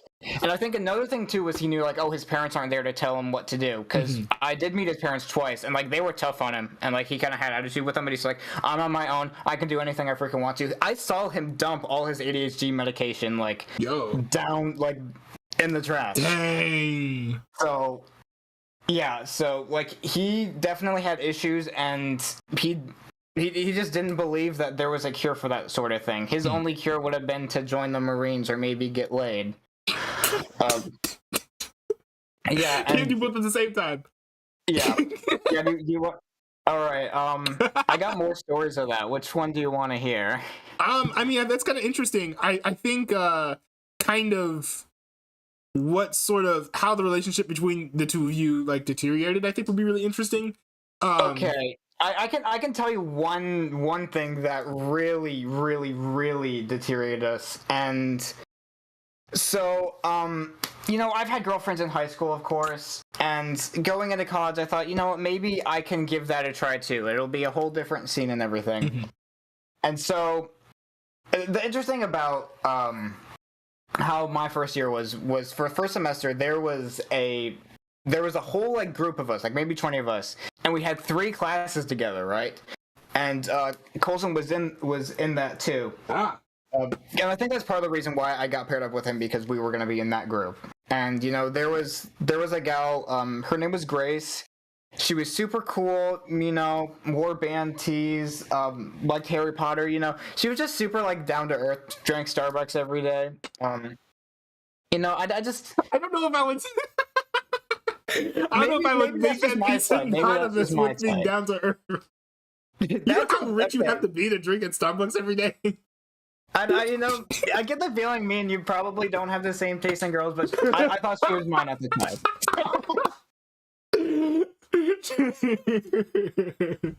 And that's okay.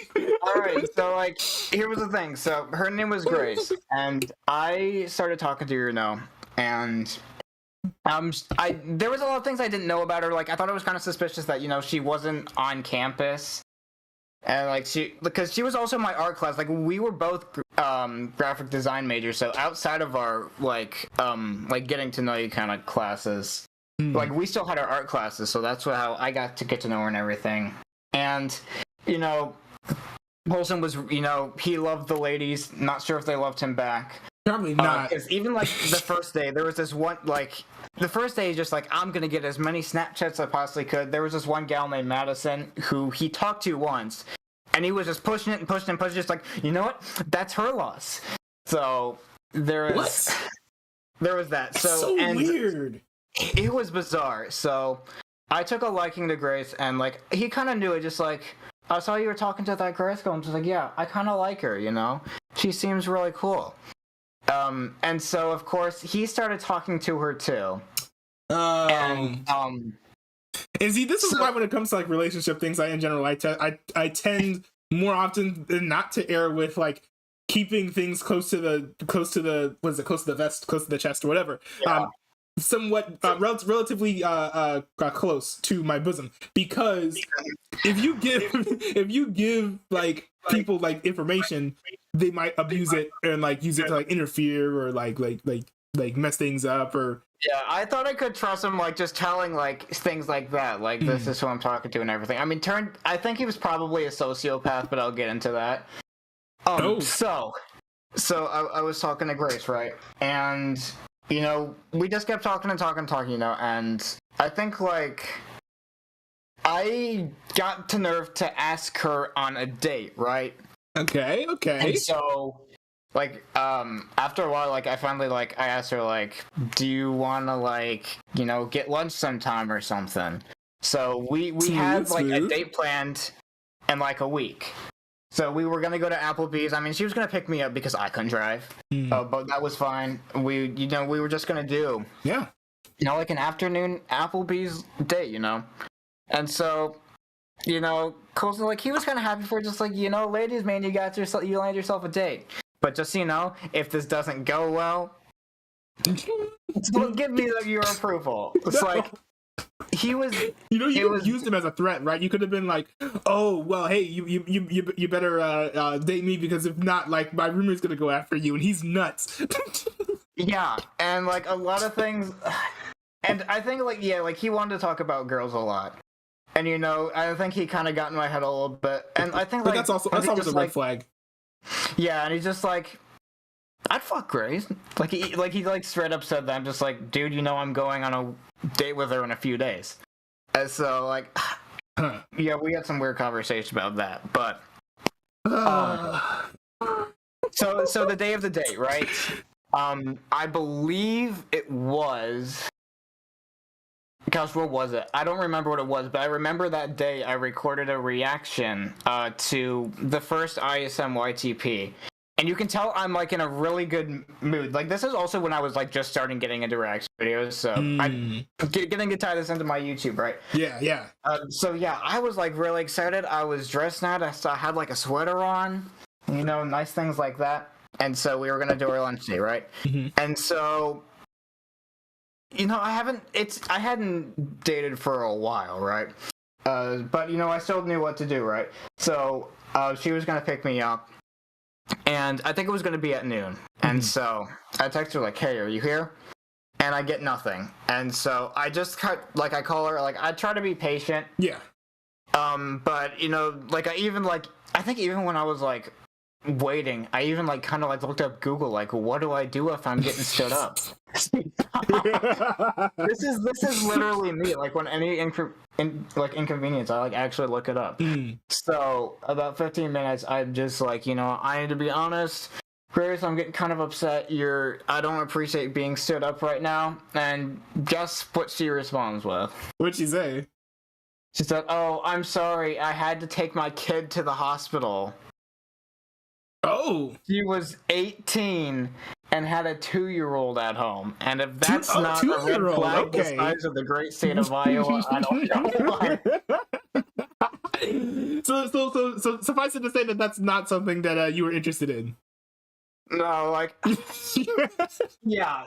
You know, I'm a very long-term guy, so if I'm, like, interested in a girl, you know, like, I guess I do kind of have, like, that mindset, like, you know, if this is gonna work, it needs to work, right? Yeah, me too. And even if it's just, like, a first date, I need to have that thought in my mind, right? And, because I've been talking for a while, and, I mean, understandably, which I found out, like, that's not just something you tell people right away. But, like... And it took me a while to understand that, because I remember I was talking with Mr. Pete about and everything, and DJL, and, like, they were kind of shocked. Because, like, that's a bombshell, right? You know, you just want to go out, you think you find, like, a really great gal, and there's something like that, meaning she was 18, she was 16 when that happened to her, which, I mean, it happens, right? Right. I mean, nobody's perfect, and... And I would rather that happen than like get an abortion from my pro-life perspective. Yeah, so, yeah. I do have some respect for her for like sticking with it, you know. Yeah, she didn't seem like the type to do that either, but you know, I respect it, but I think at the moment that was just like such a bombshell at the time. So I was talking to like my other friends that were in our 3 classes, and I'm just like, don't tell Colson. Because I don't know, he's gonna. I don't even need to explain why that. And so I ended up talking to his name. Let's say his name's Carter. Okay. So that morning, like I was really hyped up. Like I was even talking to Carter at breakfast and everything. And like he even kind of asked me, like, "Hey, broski, how's your day going?" I'm just like, I got a bombshell today. So I kind of told him. It's just like, oh shoot, man, that's not good. And apparently Colson was like with him at the time. Oh. It's like, oh shoot, he knows. Oh. Which I actually maybe I didn't hear about that till later, but because I was kind of late, and so I get back to my room and Coulson's there, and he's like, "Hey, broski, how was your day?" I was like, we she was busy, or I made like some kind of like excuse without like lying, like she just couldn't make it. But and they just like, "Hey, is there something you're not telling me?" But really went down. He's just he's like, "You can trust me. You can tell me anything." Yeah, of course, yeah. I was like, "You pinky promise?" "I pinky promise. She has a kid." "Whoa. That's a bombshell. But you see, I think you should give her another chance. Because you see, this woman is a mother. She probably has such a hard time. And she needs someone like you. But if not, you can always give her to me." Or something like that. It was something like that. I'm just like, are you kidding me? What? The advice is like entirely unsolicited. Yeah. And bad. Yeah, he's bad, really, really bad. And then after that, I was just, because like I even like talked to her the next day, just like, "So, I see you got a little boy at home." And she's like, "Yeah, I do." It's like, because like I had time to think about it. I'm just like, I get that, but I still want to be your friend, Yeah. Because you could use a friend and everything like that. But then, like, Cole's just like, "Guess who I talked to today? Guess who I'm snapping right now?" And, like, she just kind of played along with it, I guess. Because eventually I did, like, kind of talk to her, and she was like, "I don't really like him that much. I don't know why he's talking to me." And things like that. So it eventually got to the point where it was so bad. Some of the things that he was saying about her was... I talked to the guy who runs the building. His name was John. The RD? Guy. Yeah, I forget what the name of it. He just kind of like monitored the whole building, and he's just like, "You know what? If you feel like it gets to a point, you can call the Davenport Police Department." So I didn't have to do that, but good. Yeah. So that was kind of something that really, just kind of strained my relationship. Was that? But do you want to hear Coulson's lowest point ever? Yes. Do you want to see the point where his fragile masculinity really broke? Yeah, it hasn't broken already. Okay. So you kind of knew, like he said the N-word to me, right? So obviously he's got something down. And like when he like put up his Blue Lives Matter flag, just like, the police force is important. I mean, what if Black Lives Matter was raiding your house right now? I'm just like, I don't know why that was the first group you brought up. Okay. That's also not what happens. So like, as like a person like on the right too, it's like Black Lives Matter and Antifa, sometimes they will loot businesses. Yeah. They don't like ransack homes. That's the FBI's job. Yeah. I get what you said with that, but yeah, I thought it was kind of suspicious. He dropped that word, and that was like, I'm sure there was like actually bad organizations out there you could have pointed out first. But he had criminal organizations, not just like political activism. So we had a mutual friend, I guess you could say. His name was Dion, and he was black, of course. And, I got to talking to Dion and everything. I actually got pretty good friends with a lot of people on the Black Student Union. And so the Black Student Union, they actually had I think it was like a fundraiser night. And I don't know if they have Cold Stone Creamery at where you live. They but do. It's actually like really close place. to my house, yeah. Yeah, so it was a fundraiser night for the Black Student Union at Cold Stone. And... it wasn't close to campus. You had to get a ride to get there. And I remember earlier that night, so I was like talking with some of my friends at dinner time. And it was Dion and his girlfriend. And so they kind of went to go sit over with my friends. Now, was the girlfriend black as well? Yeah, the girlfriend was black. Yeah, so they're just kind of just like... So we kind of like got to talk, because like Coulson like kind of just like got down and sat next to them, and her name was Araya, by the way. So Araya kind of tells me like, I don't really feel comfortable with Coulson sitting right here. he gets down and he was talking about how, like, you know, all lives matter, not just black. But the thing was, they weren't even talking about that in the first place. What? So get that. He was already saying that earlier in that night, and we even talked about, like, just like, Dion, how do you really feel about Coulson? He's just like, I feel like I don't know how to say no to him, you know, because he just kind of follows me around. Remember that? follows He you just kind around? of follows me around. What? So that night we were going to the fundraiser night at Coldstone, and so you had to get a ride there, right? Mm-hmm. Coulson had a car though. He had his own ride. So I'm there with my friends, like a whole bunch of us, you know, the whole Black Student Union is there. I know pretty much everyone. Dion and his girlfriend were there. So, and but then Coulson shows up, and like we're just like talking about, like, how did Coulson get here? Like, was he invited? Did he carpool with anyone? Answers were no, no, and no. So he just like followed you guys. He followed us, yeah, because we didn't invite him. Because obviously Dan and Ray were talking about it because they had to go to that later tonight when they were talking about it at dinner time. And like Coulson just kind of overheard it. So he followed Dion to the fundraiser night. So he's there, he's uninvited, by himself. And I don't know how it came up, but he kind of he started like debating with people there, you know. Why? Okay, I don't even. So, and like I have a friend who's like very bold on her statements, and like she's kind of also experienced like she was from Chicago, like she experienced a lot of like, you know, like racial things and things like that Coulson obviously had never experienced. And so he's just kind of talking about like, I think Black Lives Matter, but get this, all lives matter.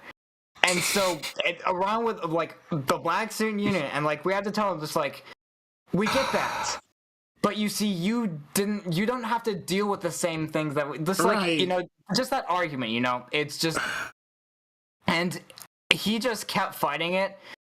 And it just kind of went to the point where he was just bringing up some wild points you don't bring up in a group like that. And he's And it an eventually all-righter, got to so the of course point- he's gonna rile up the Black Student Union. Yeah, and get this, like I don't even remember what he said, but he like slipped up, and like we all started laughing, and then he started crying. What? He's like, it was an argument that he started this argument, and he finally got like showed up, like finally got called out for all this, and like he finally got what he deserved, and then he started crying. Why? And like at first I was funny, I'm just like, guys, I have to go back home to this. And so, you know, he starts like sitting there, was like having a panic attack because, you know, he's mentally unstable. And like, you know, there were some people there that, you know, are trying to be just like trying to understand, like, you know, there's a reason you don't say these sort of things, you know, just kind of Yeah, serious. being nice about it, of course. Yeah. And I'm just like, as soon as we get back, you know, all hell's gonna break loose. And like, I even remember like the ride back, it was really quiet, and there was a lot of other things that got brought up too. Like, I have a friend that was like a lesbian, and like that got brought up, and like Coulson kind of took a dig at that. What? So it was just wild. Like that whole thing was just quiet because I feel like everyone got a dug at them, even though like they won, but still. So I'm just like, Not fun, what am I gonna come back to? And it was pretty much just like what you would expect. Like he was just like, why can't they accept my beliefs? And you know, it's like I was helpless. And just like I was just kind of like, okay. Like I was like trying not to argue with him, but like somewhat sympathize him, just like, I just don't want you to attack me. Yeah. Because he has attacked me before. Physically? That'll be another story. That's a Mr. Pizza story for you. What? So that was that story about his lowest point where, you know, so this was a story when like I really saw him like start crying was, okay, so I was... There's another time? Yeah, so I was playing Fortnite with Mr. Pizza and DJ L Reacts, because this was when we first started like playing Fortnite for the first time, right? And so we're in this dorm room. There's only 2 of us. There's not really any place I could go. At least I didn't think so at the time. So I was just kind of there in my room. And so, of course, we're making conversation. Yeah. And of course, like, Holtz is he's in his bed with his shoes on watching TikTok, so he can hear everything that we're saying. But I had my headphones in, so he couldn't hear any content. Right. And so, me and Mr. Peter, we had a conversation about the price of Legos. Because Legos are getting more expensive, Yes. right? Yes. And that's also kind of like a personal decision by the company, right? That wasn't exactly like inflation at the time, too. So, so of course I'm wanting to make a sarcastic joke about that.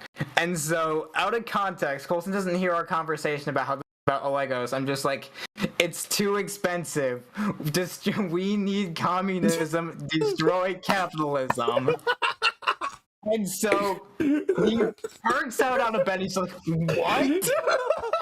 And so I'm just kind of like laughing because I thought that was funny because like we were all laughing about that sarcastic comment. And so here Colts is like thinking it's serious, jumping into a conversation. He's lecturing me just like, okay, if you spent 1 day in China, you wouldn't believe it. Well, actually, I guess we're kind of turning into a communist country right now. And so like he's like lecturing me about this, and I just want to play Fortnite. I think eventually he shut up, but like he was like almost crying. And when I was done, he's like, "Hey, why weren't you listening to me when I was trying to tell you about why capitalism is important?" I'm just like, "Okay, listen, I was a joke. We were talking about the price of Legos, and I wanted to make a sarcastic comment." And so just like, when you don't listen to me, it makes me feel like my opinion doesn't matter. I'm just like, I don't disagree with you. I made a joke, and I was talking with my friend. So that was the first time I saw him cry. Also, you're not obligated to like listen to everything that everyone says. Like, it is good to listen to most things that most people say, but you don't have to listen to everything that everyone says. And I wasn't entirely disagreeing with the fact that, we're a capitalist country, and I know that that's important. We don't need to destroy capitalism, and we don't need communism. I wanted to make a joke. Yeah. All right? And it was funny. Yeah. Yeah. And so that was that time. So after all that, I caught him, like, beating his meat at night, and I said, I can hear that, right? Sorry. So there was that. He had that addiction, He was like, the whole, like, Black Student Union thing. He was at the bottom. Like, everybody who I guess he was hanging out, like they were coming to me and they're just like, I just don't like this guy. Like, I'm so sorry that you have to live with him. It's basically after that, like, try and connect the two of you and be like, and kind of like lump you in together. Because I could definitely see how that could have happened. Because a lot of my friends, like the first time I was talking with like my small group of friends, they're just like you're not who I thought you were because you hung out with Colson. I'm just like, honestly, I'm not really that much like him, because it was kind of at the beginning, I'm just like, I don't agree with everything he says, but we're very different, Yeah, very different. And eventually, like, people figured out that I was his roommate and everything. So I see. They were thinking that you were just hanging out with him randomly because you liked him versus... Yeah, he was kind of like I guess, like, when you're roommates, you have a built-in friend, or at least, like, friend I use loosely, because eventually after that destroyed capitalism situation, I was kicked out like at night. It just said, if you're gonna go play Fortnite, you gotta leave the room. So I had to find a whole bunch of hiding spots in my own building so that I could play Fortnite with my friends. Did you go to the RD about this? No, I actually didn't. I feel like that would have been like the biggest thing that would have like maybe gotten him kicked out.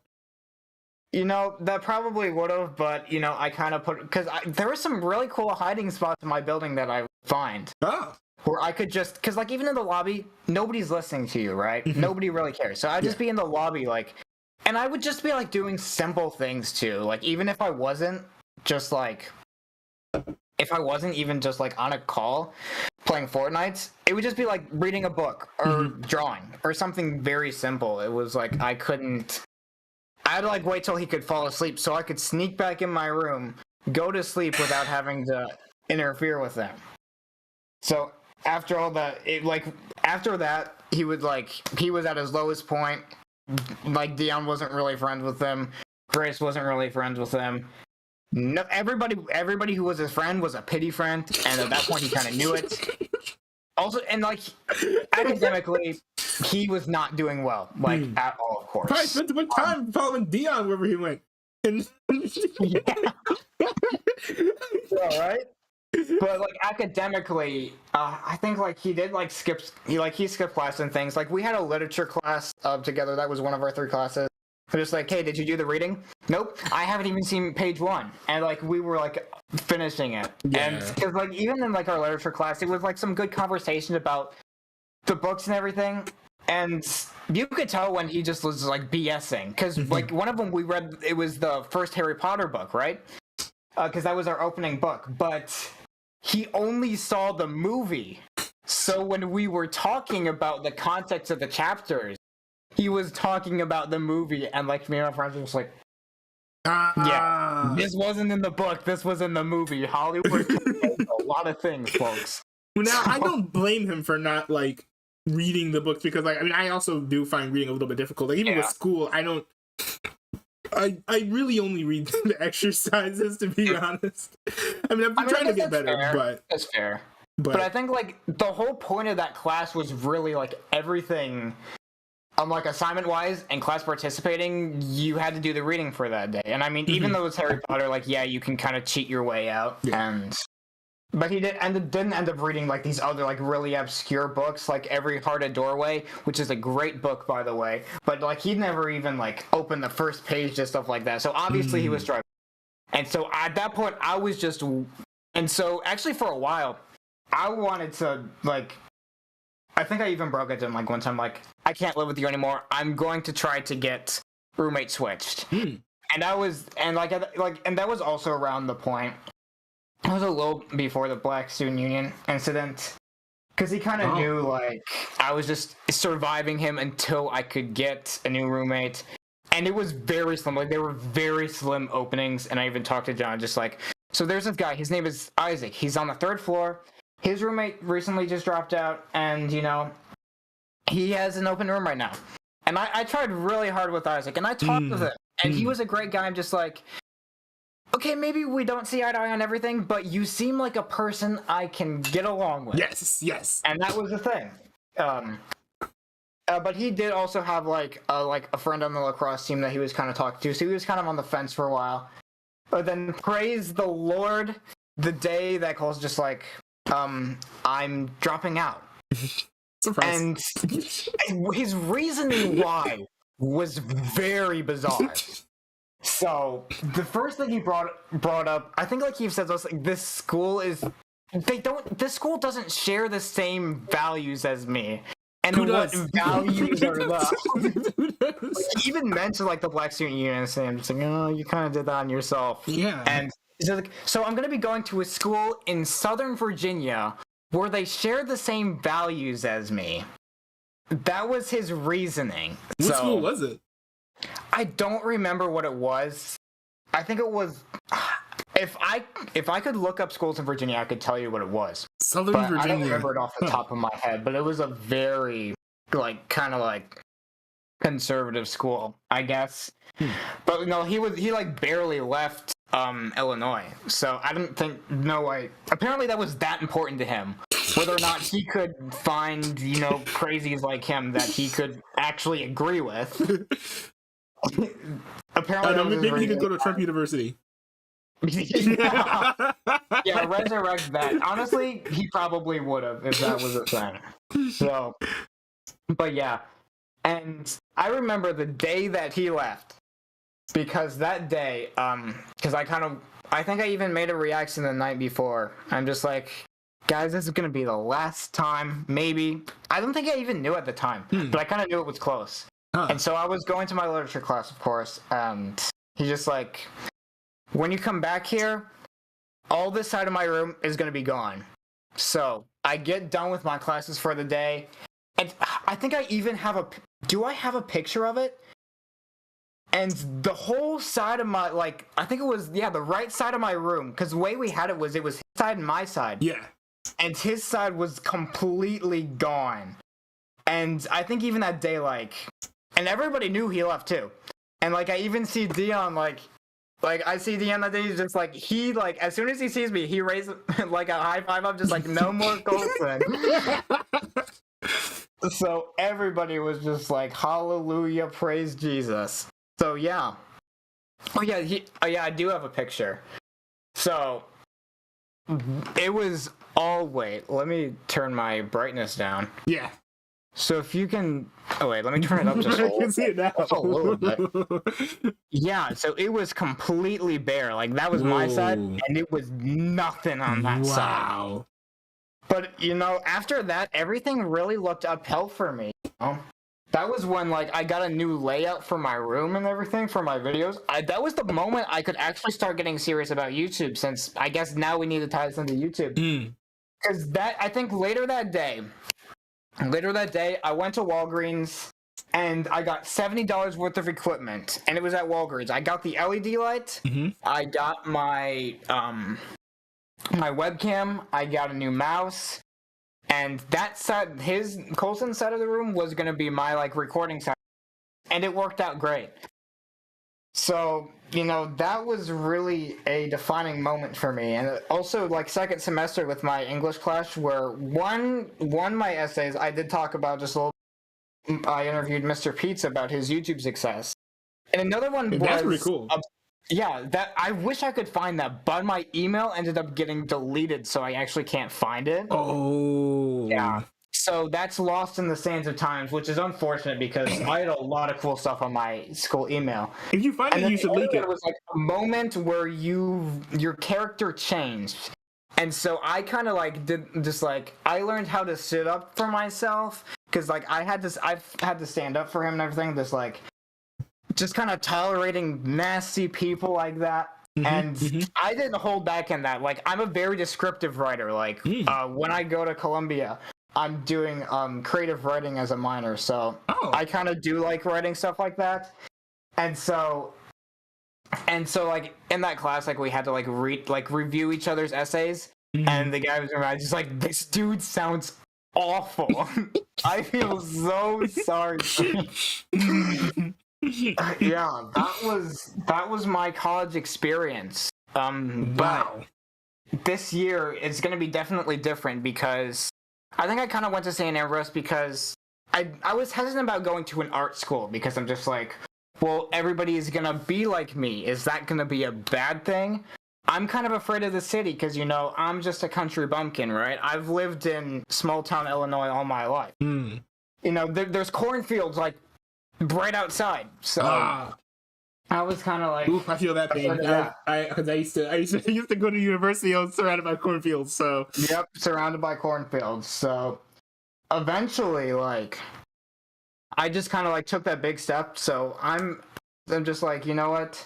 I think I actually want to go to an art school. So this year I'm going to be going to Columbia College in Chicago, where I'm going to be doing illustration and possibly creative writing.